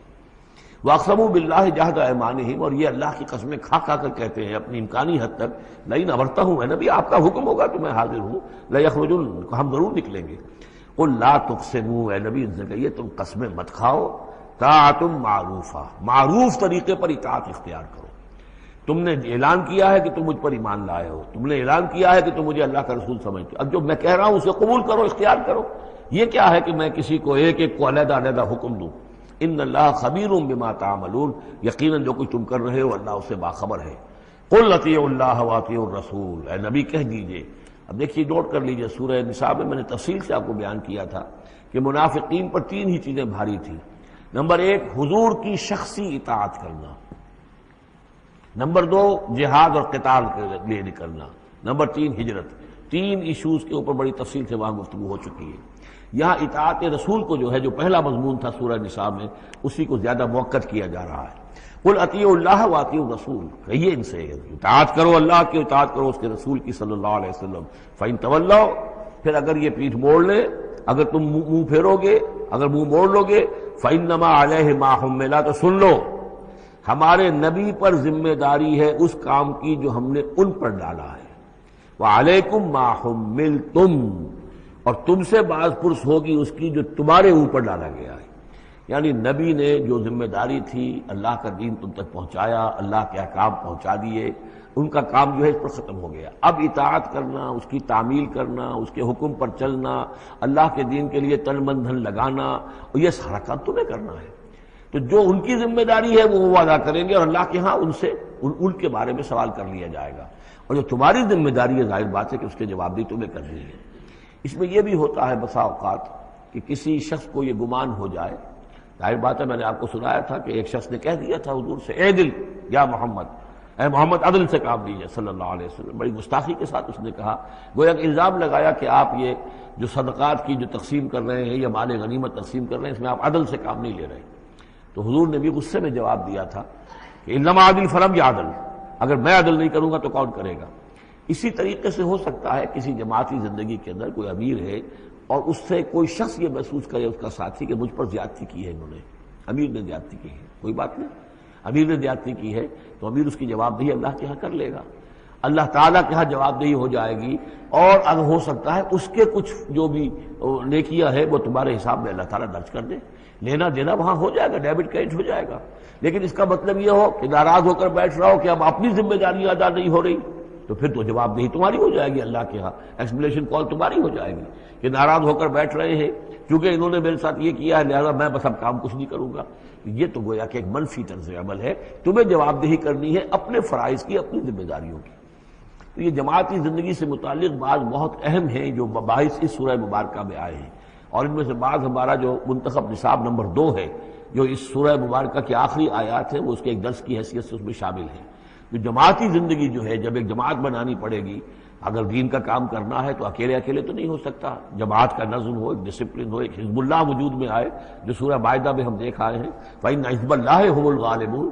غلبہ جو ہے تو حزب اللہ کو اللہ تعالیٰ دیتا ہے، ید اللہ علی الجماعہ، جماعت کے اوپر اللہ کا ہاتھ ہے، جماعت کی کو اللہ کی نصرت اور تائید حاصل ہوتی ہے۔ اس جماعتی زندگی کے بعد ایسے نفسیاتی معاملات ہوتے ہیں اور اس کے اندر بعض ایسے حساس مسائل ہوتے ہیں کہ جن کے بارے میں بڑی عمدہ رہنمائی دی گئی ہے مختلف مقامات پر،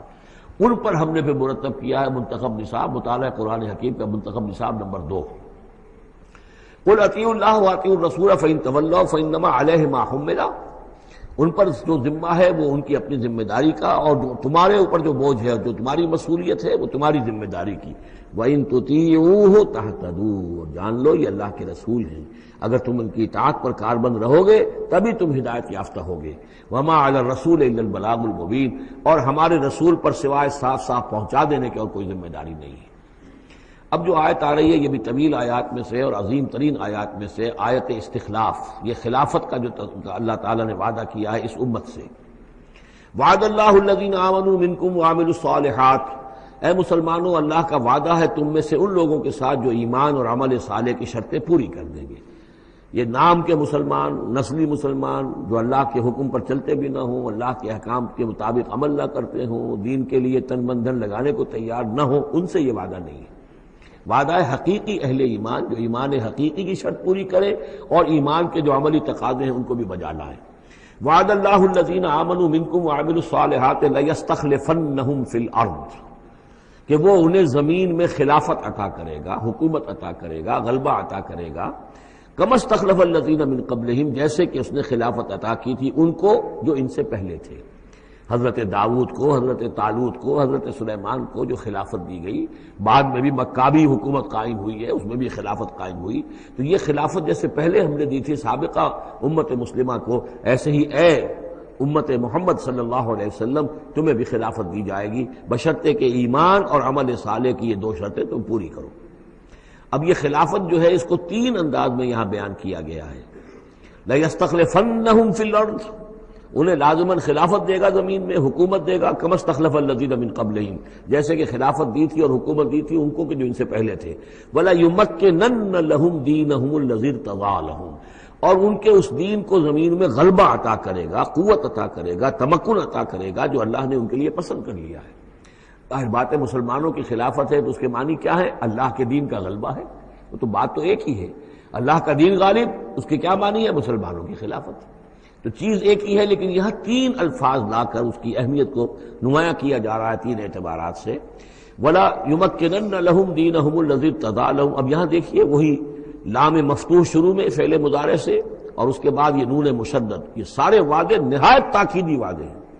لَيَسْتَخْلِفَنَّهُمْ فِي الْأَرْضِ كَمَا اسْتَخْلَفَ الَّذِينَ مِنْ قَبْلِهِمْ وَلَيُمَكِّنَنَّ لَهُمْ دِينَهُمُ الَّذِي ارْتَضَىٰ لَهُمْ۔ واللہ نے دین کون سا ہے جو پسند کر لیا ہے؟ الْيَوْمَ أَكْمَلْتُ لَكُمْ دِينَكُمْ وَأَتْمَمْتُ عَلَيْكُمْ نِعْمَتِي وَرَضِيتُ لَكُمُ الْإِسْلَامَ دِينًا، یہ آیت ہم پڑھ چکے ہیں سورہ مائدہ میں۔ اور تیسری بات، وَلَيُبَدِّلَنَّهُم مِّن بَعْدِ خَوْفِهِمْ أَمْنًا، اللہ تعالیٰ ان کے خوف کی کیفیت جو ہے اس کو بدل دے گا امن کی کیفیت سے۔ ظاہر بات ہے جب تک کہ مسلمان کمزور تھے ان کے لیے خوف تھا، ابھی ادھر سے حملے کا اندیشہ ہے، ابھی ادھر سے حملے کا اندیشہ ہے، اب فلاں قبیلے کی طرف سے خبر آئی ہے کہ وہ فوجی تیاری کر رہا ہے، فوج کشی کرے گا۔ وہ خوف کی ایک کیفیت تھی جو ہر وقت طاری رہی ہے۔ ایمرجنسی کی کیفیت جو ہے مدینہ منورہ میں، یوں سمجھیے کہ پورے 5 برس ایمرجنسی رہی ہے، ہر وقت ہر آن اندیشہ ہوتا تھا۔ خبریں آ رہی ہیں، اب ادھر سے کوئی قبیلہ حملہ کرنے والا ہے، اب یہ مکے میں کوئی ان کی ملاقاتیں ہوئی ہیں، کوئی سازش ہوئی ہے، ابھی کوئی خط چلا گیا ابو عامر راہب کا کوئی مشن ہے، یہ ساری خبریں آتی تھیں۔ لیکن یہ کہ اب اس کے بعد وہ وقت آ جائے گا کہ ان کا جو خوف کی کیفیت ہے بدل جائے گی امن سے۔ یعبدوننی لا یشرکون بی شیئا، میں یہاں اس کو سمجھتا ہوں مستقبل سے متعلق، جب ایسا ہو جائے گا تو پھر وہ میری بندگی کریں گے کہ اس میں کسی شے کی شرک جو ہے گوارا نہیں کریں گے۔ جب تک اللہ کی حکومت نہیں ہے تو ظاہر بات ہے کچھ نہ کچھ شرک تو ہو ہی رہا ہے۔ اب ہم یہاں رہ رہے ہیں، پاکستان میں رہ رہے ہیں، اللہ کا دین تو قائم نہیں ہے، قانون کس کا ہے؟ اللہ کا تو نہیں ہے۔ تو گویا کہ ہم قومی اعتبار سے، اجتماعی اعتبار سے کفر اور شرک میں زندگی بسر کر رہے ہیں۔ ہاں ہمارا اپنا کوئی عقیدہ فرض کیجئے ہے بھی ٹھیک، بالکل مشرکانہ اوہام سے ہم نے اپنے آپ کو پاک کر لیا ہے، اور توحید فی العقیدہ ہماری بالکل صحیح ہے، لیکن سوال یہ کہ ہم اس ملک کے شہری ہیں، اس ملک کا دستور ہے، اس ملک کے اندر جو ہے اللہ کی حکومت اور اللہ کے قانون کی بالادستی نہیں ہے، تو اس کے کیا معنی؟ ہم بھی اس کے شہری ہونے کی حیثیت سے اس میں ملوث ہیں۔ تو یہ ہے کہ یہ توحید کامل اس وقت ہوگی جب یکون الدین کلہ للہ، جب دین کل کا کل اللہ کے لیے ہو جائے گا۔ عملاً توحید کی تکمیل اس وقت ہوگی۔ یعبدوننی، میری بندگی کریں گے، لا یشرکون بی شیئا، اور میرے ساتھ کسی شے کو شریک نہیں کریں گے۔ ومن کفر بعد ذلک فاولئک هم الفاسقون، اور جو اس کے بعد بھی کفر کریں تو پھر وہ تو فاسق ہیں، ناہنجار ہیں، سرکش ہیں۔ اس کے بھی دو معنی ہو سکتے ہیں، جب دین کا غلبہ ہو گیا پھر بھی جو کفر کرے وہ تو معلوم ہوا کہ اس کے اندر خیر سرے سے ہے ہی نہیں۔ ایک یہ ہے کہ باطل کا غلبہ ہے، باطل کے غلبے میں کسی بندہ مومن کے لیے ایمان لانا مشکل ہے، ایمان پر قائم رہنا مشکل ہے، اسلام پر عمل کرنا مشکل ہے۔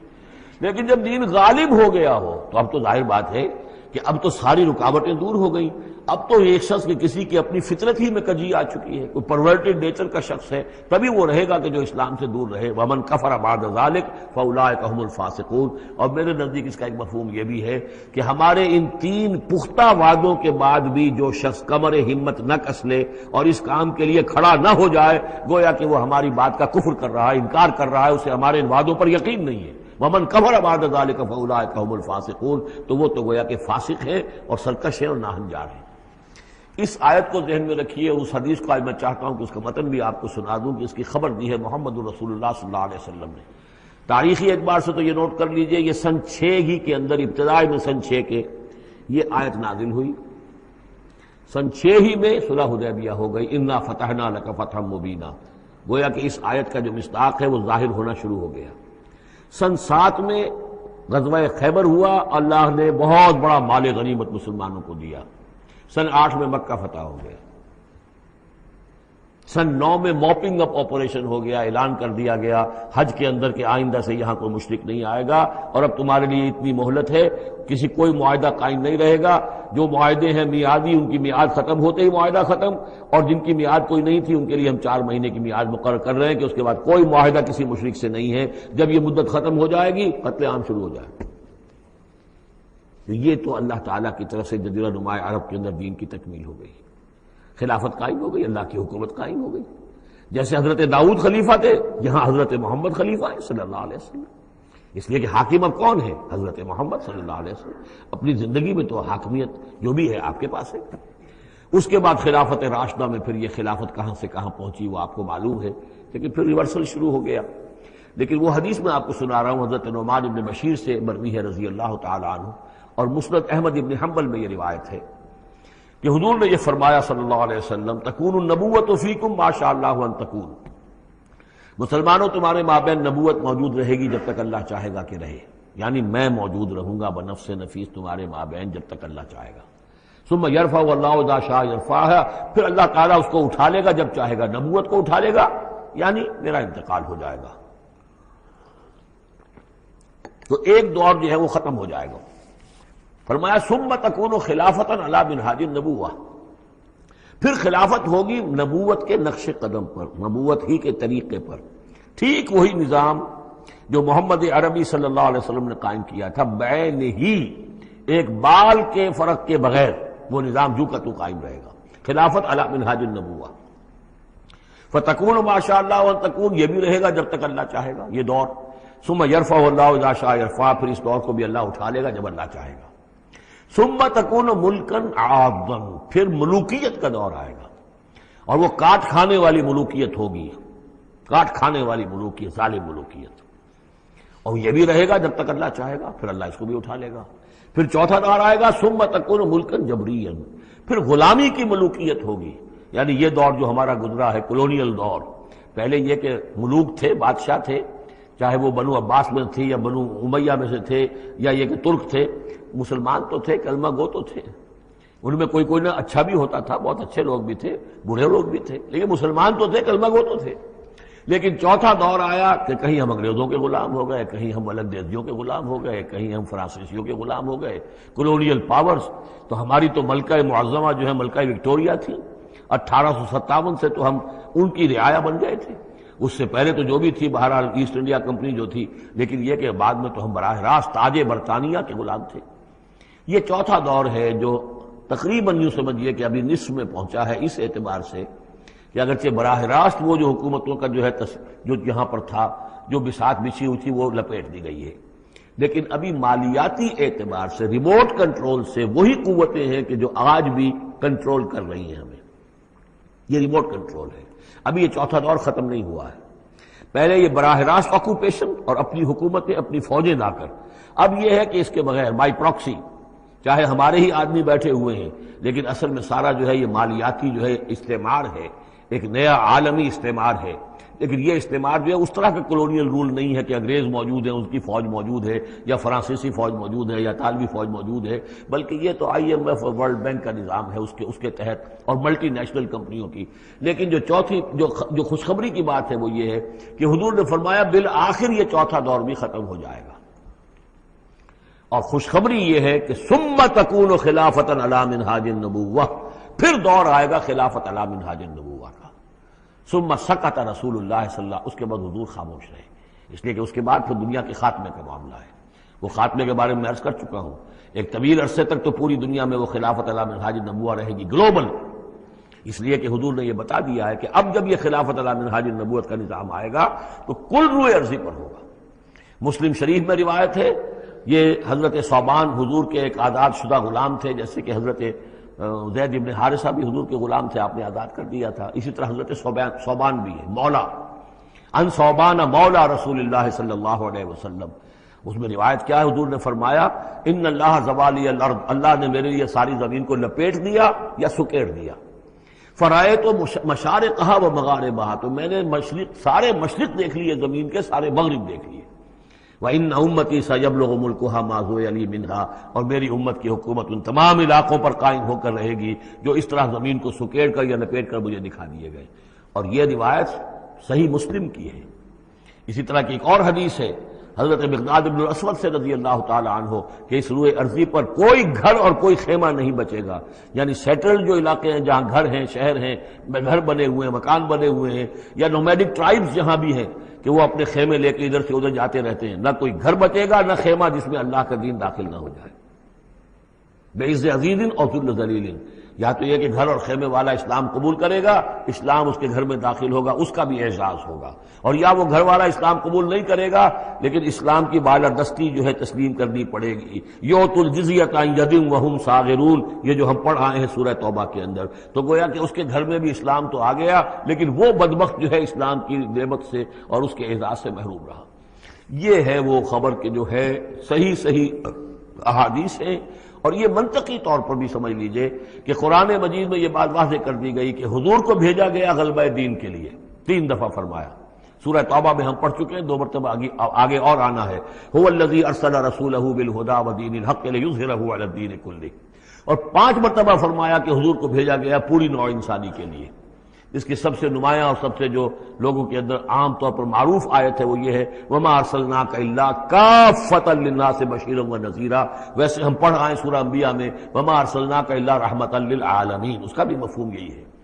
تمام جہان والوں کے لیے ہم نے بھیجا ہے آپ کو رحمت بنا کر، اور ہم نے نہیں بھیجا ہے محمد آپ کو مگر پوری دنیا کے لیے، پوری نوع انسانی کے لیے بشیر اور نذیر بنا کر۔ ان دونوں کو جوڑیں تو اس کا منطقی نتیجہ بھی یہ ہے کہ حضور کی بعثت کا مقصد مکمل ہوگا ہی اس وقت جبکہ کل عالم انسانیت پر دین حق غالب ہو جائے، اور یہ ہو کر لینا ہے۔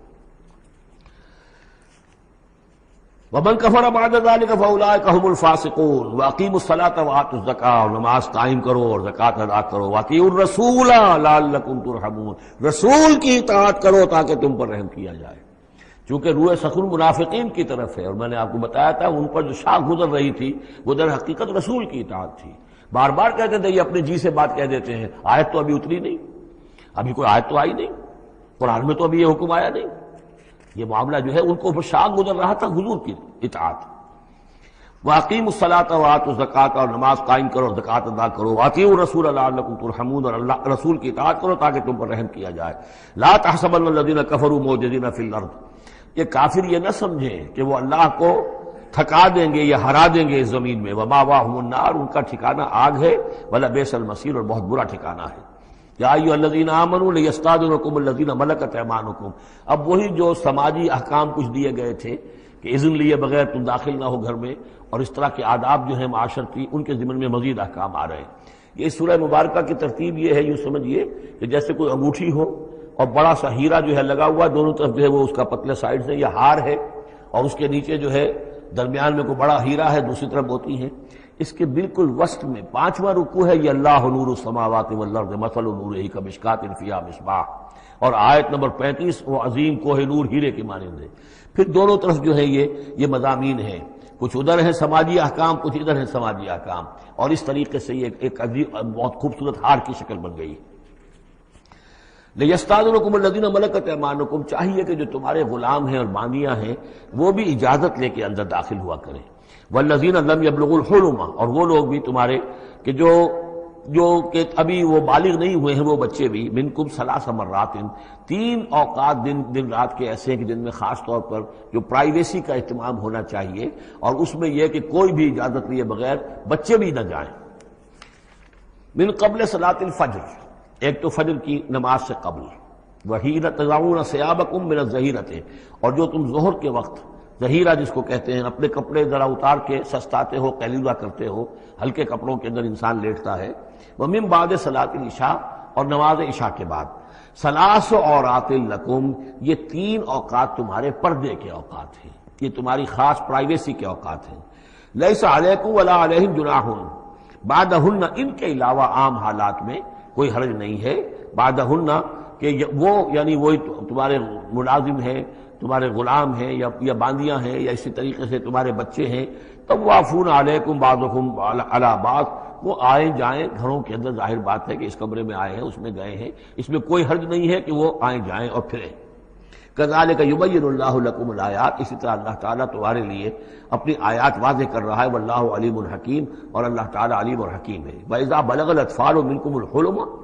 اور جب تمہارے بچے جو ہیں جو لڑکے ہیں وہ بھی بالغ ہو جائیں، انہیں سب سمجھ آ جائے جو بھی معاملات ہیں دونوں شوق کے، فَلْيَسْتَأْذِنُوا كَمَا اسْتَأْذَنَ الَّذِينَ مِنْ قَبْلِهِمْ، تو پھر وہ بھی اذن لے کر اسی طرح داخل ہوا کریں جیسے کہ پہلا حکم آیا تھا کہ اذن لیے بغیر گھر میں داخل نہ ہو۔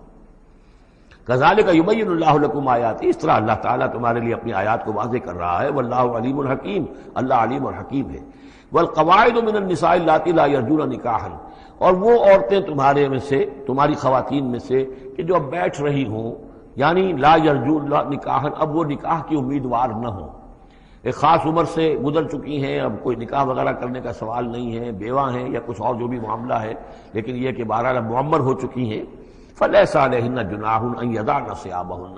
تو ان کے اوپر کوئی حرج نہیں ہے کہ وہ جو اپنے اضافی کپڑے ہیں وہ اتار دیا کریں، یعنی بڑی چادر لے کر ہی نکلنا ان کے لیے وہ لازم نہیں ہوگا، یا اگر اپنے گھروں کے اندر بیٹھ کر وہ جو اوڑھنیاں ہیں ان کو مکل مارنے کی جو ان کی پابندی دوسری خواتین پر ہے اس میں ان کے لیے درد بھی ہو سکتی ہے، اس لیے کہ اب وہ اس عمر سے گزر چکی ہیں۔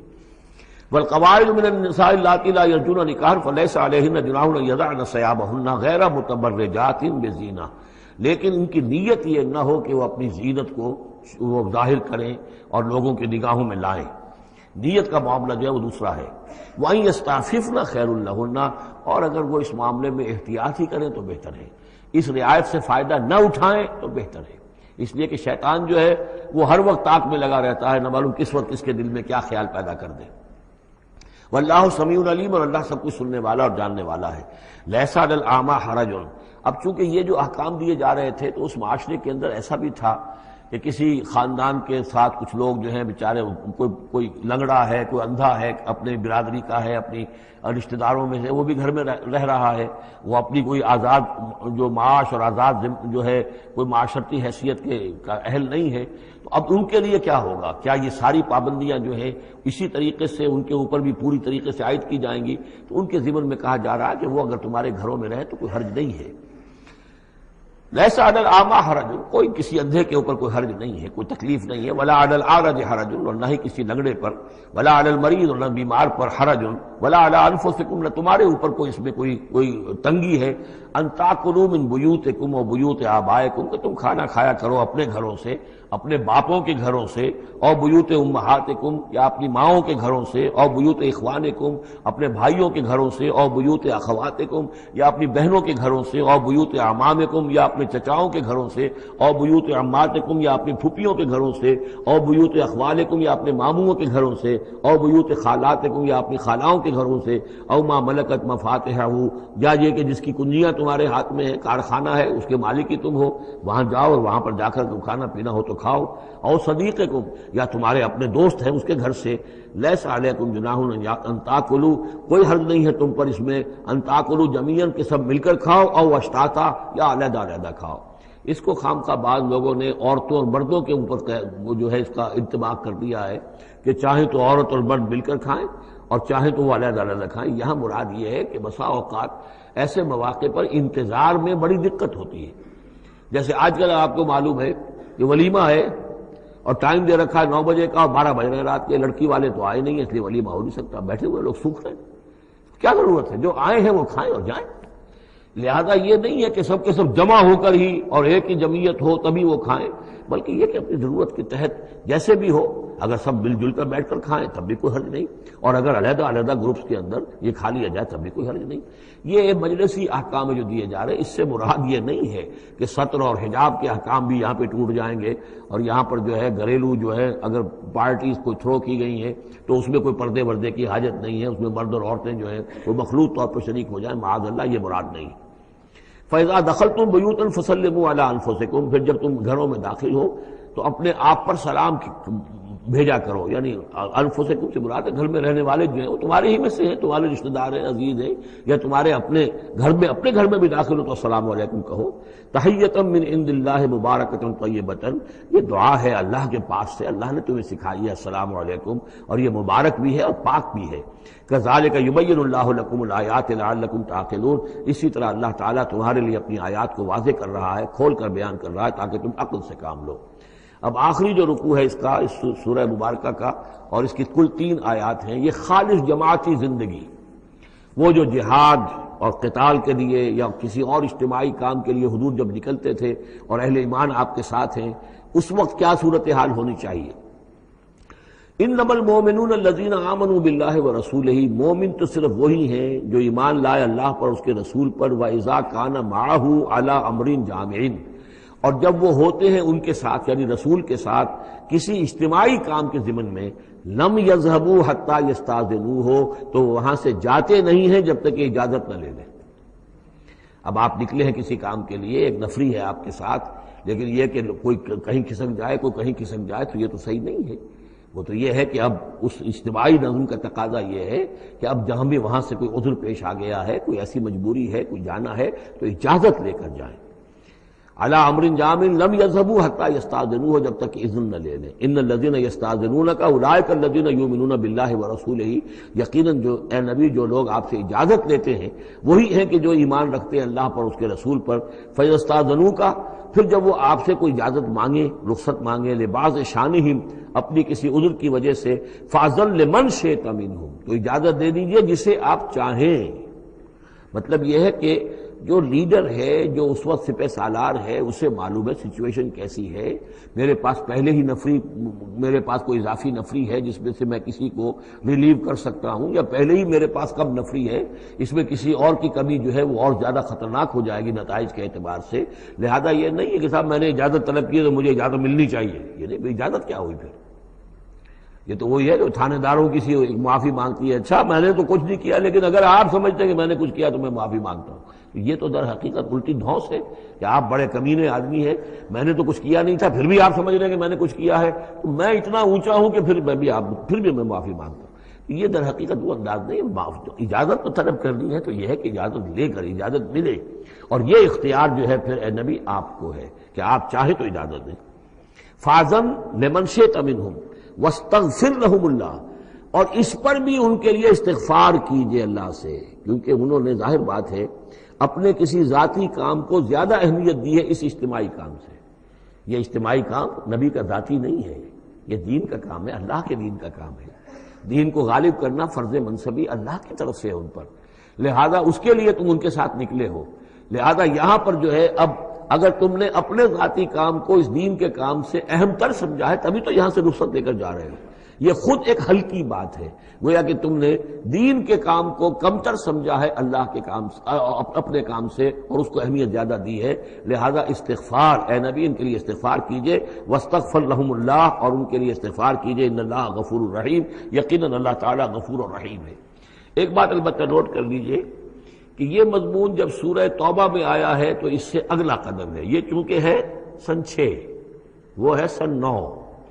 3 سال میں فرق کیا واقع ہوا؟ ابھی تو فرمایا گیا ہے کہ جو اجازت لے کر جاتا ہے نبی وہ وہی ہے کہ جو واقعی ایمان رکھتا ہے، لیکن وہاں فرمایا گیا جو ایمان رکھتے ہیں وہ اجازت لیتے ہی نہیں۔ وہ جو موقع تھا وہ تھا نفیر عام کا موقع، وہ موقع تھا نہایت ہی سمجھیے ایمرجنسی کا موقع، اس موقع پر اجازت طلب کرنا ہی در حقیقت اس بات کی علامت تھی کہ یہ منافق ہے، لہذا وہاں روکا گیا۔ آپ نے کیوں اجازت دے دی؟ عفا اللہ عنک لما اذنت لهم، کیوں آپ نے اجازت دے دی؟ آپ کی اجازت آپ نہ دیتے تب بھی انہوں نے جانا نہیں تھا، تو ان کا جو نفاق کا پردہ چاک تو ہو جاتا نا، ان کی حقیقت تو کھل جاتی۔ تو یہ وقت کے حوالے سے ہے، اور اس کو درجہ بندی بھی کہہ سکتے ہیں۔ ایک وہ لوگ ہیں جو اس دین کے کام کے لیے اس درجے ہمتن اپنے آپ کو پیش کر چکے ہیں کہ دنیا کے کسی بھی کام کو اس سے اہم تر نہیں سمجھتے، وہ کیسے اجازت طلب کریں گے؟ اس سے نچلا درجہ ہے کہ وہ لوگ ہیں جو دین کے اس کام میں لگے ہوئے ہیں، لیکن کم سے کم نظم کی اتنی پابندی تو کرتے ہیں کہ اگر کہیں انہیں ضرورت پیش آ گئی جانا ہے تو اجازت لے کر جائیں۔ اس سے نیچے وہ لوگ ہیں جو اجازت کے بغیر ہی کھسک گئے تو معلوم ہے ان کا تو سرے سے اس کام سے سرے سے کوئی تعلق ہے ہی نہیں۔ تو درجہ بندی ہے، سیڑھیاں ہیں، اوپر کی سیڑھی کے اعتبار سے درمیانی سیڑھی نیچے ہے، لیکن نیچے والی سیڑھی کے اعتبار سے درمیانی اونچی ہے۔ تو یہ ریلیٹیو معاملہ جو ہے رہے گا کہ ایک وہ لوگ ہیں جو سرے سے اس کا بھی خیال نہیں کرتے کہ اجازت لیں، اجتماع ہے، کوئی اس کی معذرت بھی نہیں کی ہے، نہ بعد میں کی ہے، نہ پہلے کہا ہے کہ میں نہیں آ سکتا، معلوم ہوا کہ انہیں کوئی سرے سے احساس ہی نہیں ہے کہ ہم کسی نظم کے پابند ہیں اور ہماری کوئی ذمہ داری ہے۔ اس سے بہتر کم سے کم وہ لوگ ہیں کہ جو اپنا عذر پیش کر دیتے ہیں، اجازت لے لیتے ہیں، لیکن اس سے بھی بہتر اونچا درجہ ہے کہ دنیا کے کسی بھی کام کو دین کے اس کام سے اہم تر مت سمجھو، اللہ تعالیٰ تمہارے کام سنوارے گا، اللہ تعالیٰ تمہاری ذمہ داری قبول کر لے گا، تم اللہ کے کام کے لیے نکلو۔ لا تجعلوا دعاء الرسول بینکم کدعاء بعضکم بعضا، تم یہ رسول کا بلانا اپنے مابین ایسے نہ سمجھ لو جیسے تمہارا آپس میں ایک دوسرے کو بلانا ہوتا ہے۔ بلانا یہ بھی ہے، آپ نے کسی کو دعوت دی، میرے گھر آئیے کھانا کھائیے، رسول نے دعوت دی، کیا یہ برابر ہو جائے گا معاملہ؟ لیکن ایک بلانا یہ ہے کہ رسول پکار رہا ہے تمہیں کہ آؤ اللہ کی راہ میں چلو میرے ساتھ، ایک یہ کہ کوئی عام آدمی آپ کو کہہ رہا بھائی میرا ایک کام ہے، ذرا میرے اس کام کے لیے تھوڑی دیر کے لیے آ جائیے، کچھ مجھے چاہیے، مدد چاہیے، تو زمین و آسمان کا فرق ہو گیا۔ اور تیسرے معنی اس کی یہ بھی ہے کہ دعا سے مراد یہ کہ مخاطب ہونے کا انداز، تم جس طرح ایک دوسرے سے بات کر لیا کرتے ہو ایسے رسول کے ساتھ بات نہ کر لیا کرو، ان کے مقام کو، ان کے ادب کو۔ یہ سورہ حجرات میں جا کر تفصیل سے ہی بات آئے گی، لا ترفعوا اصواتکم فوق صوت النبی ولا تجہروا له بالقول کجہر بعضکم لبعض ان تحبط اعمالکم۔ تو یہ تینوں مفہوم اس کے ہیں۔ قد یعلم اللہ الذین یتسللون منکم لواذا، اللہ کو خوب معلوم ہے تم میں سے وہ لوگ جو اوٹ لے کر کھسک جاتے ہیں، یعنی کہیں نکلے تو ہیں، درج ہو گیا کہ یہ بھی جانے والوں میں ہے، کہیں دیکھا کہ کوئی دیکھ نہیں رہا کھسک گئے، یا اجتماع ہے بیٹھے ہوئے ہیں وہیں پر اب بات آئی ہے کہ اب ایک مہم درپیش ہے، اب انہیں سمجھ میں آ گیا کہ اب نام مانگے جائیں گے، کون لوگ اس کے لیے اپنے آپ کو والنٹیئر کرتے ہیں، تو اس سے پہلے کہ وہ مرحلہ آئے وہ وہاں سے کھسک جائیں۔ یتسللون منکم، جو سٹک جاتے ہیں، کھسک جاتے ہیں آنکھ بچا کر لواذا، فلیحذر الذین یخالفون عن امرہ، تو انہیں ڈرنا چاہیے کہ جو رسول کے معاملے میں رسول کے بات کی مخالفت کرتے ہیں، ان تصیبہم فتنۃ، کہ ان پر کوئی عذاب اللہ کی طرف سے آ جائے، کوئی پکڑ آ جائے، کوئی بہت بڑی آزمائش آ جائے، اور یصیبہم عذاب علیم، یا ان کے اوپر کوئی بہت بڑا دردناک عذاب آ جائے۔ الا ان للہ ما فی السماوات والارض، آگاہ ہو جاؤ، یقیناً اللہ ہی کے لیے ہے جو بھی کچھ ہے تمام آسمانوں میں اور جو بھی کچھ ہے زمین میں۔ قد یعلم ما انتم علیہ، اللہ خوب جانتا ہے کہ تم کس مقام پر کھڑے ہو، تمہاری حیثیت کیا ہے، حقیقت کیا ہے، ایمان کتنا ہے، کتنے پانی میں ہو، تمہارے اعمال کیسے ہیں، ما انتم علیہ، جس حال میں تم ہو اللہ خوب جانتا ہے۔ وَيَوْمَ يُرْجَعُونَ إِلَيْهِ، اور جس دن کہ وہ لوٹائے جائیں گے اللہ کی طرف، فَيُنَبِّئُهُم بِمَا عَمِلُوا، تو اللہ تعالیٰ ان کو جتلا دے گا جو کچھ کے عمل انہوں نے کیے ہوں گے۔ واللہ بکل شیء علیم، اور اللہ ہر چیز کا علم رکھنے والا ہے۔ یہاں تیسرا گروپ جو ہے مکی اور مدنی صورتوں کا وہ ختم ہو گیا۔ مکی صورتیں 14، مدنی صرف ایک، سورہ نور۔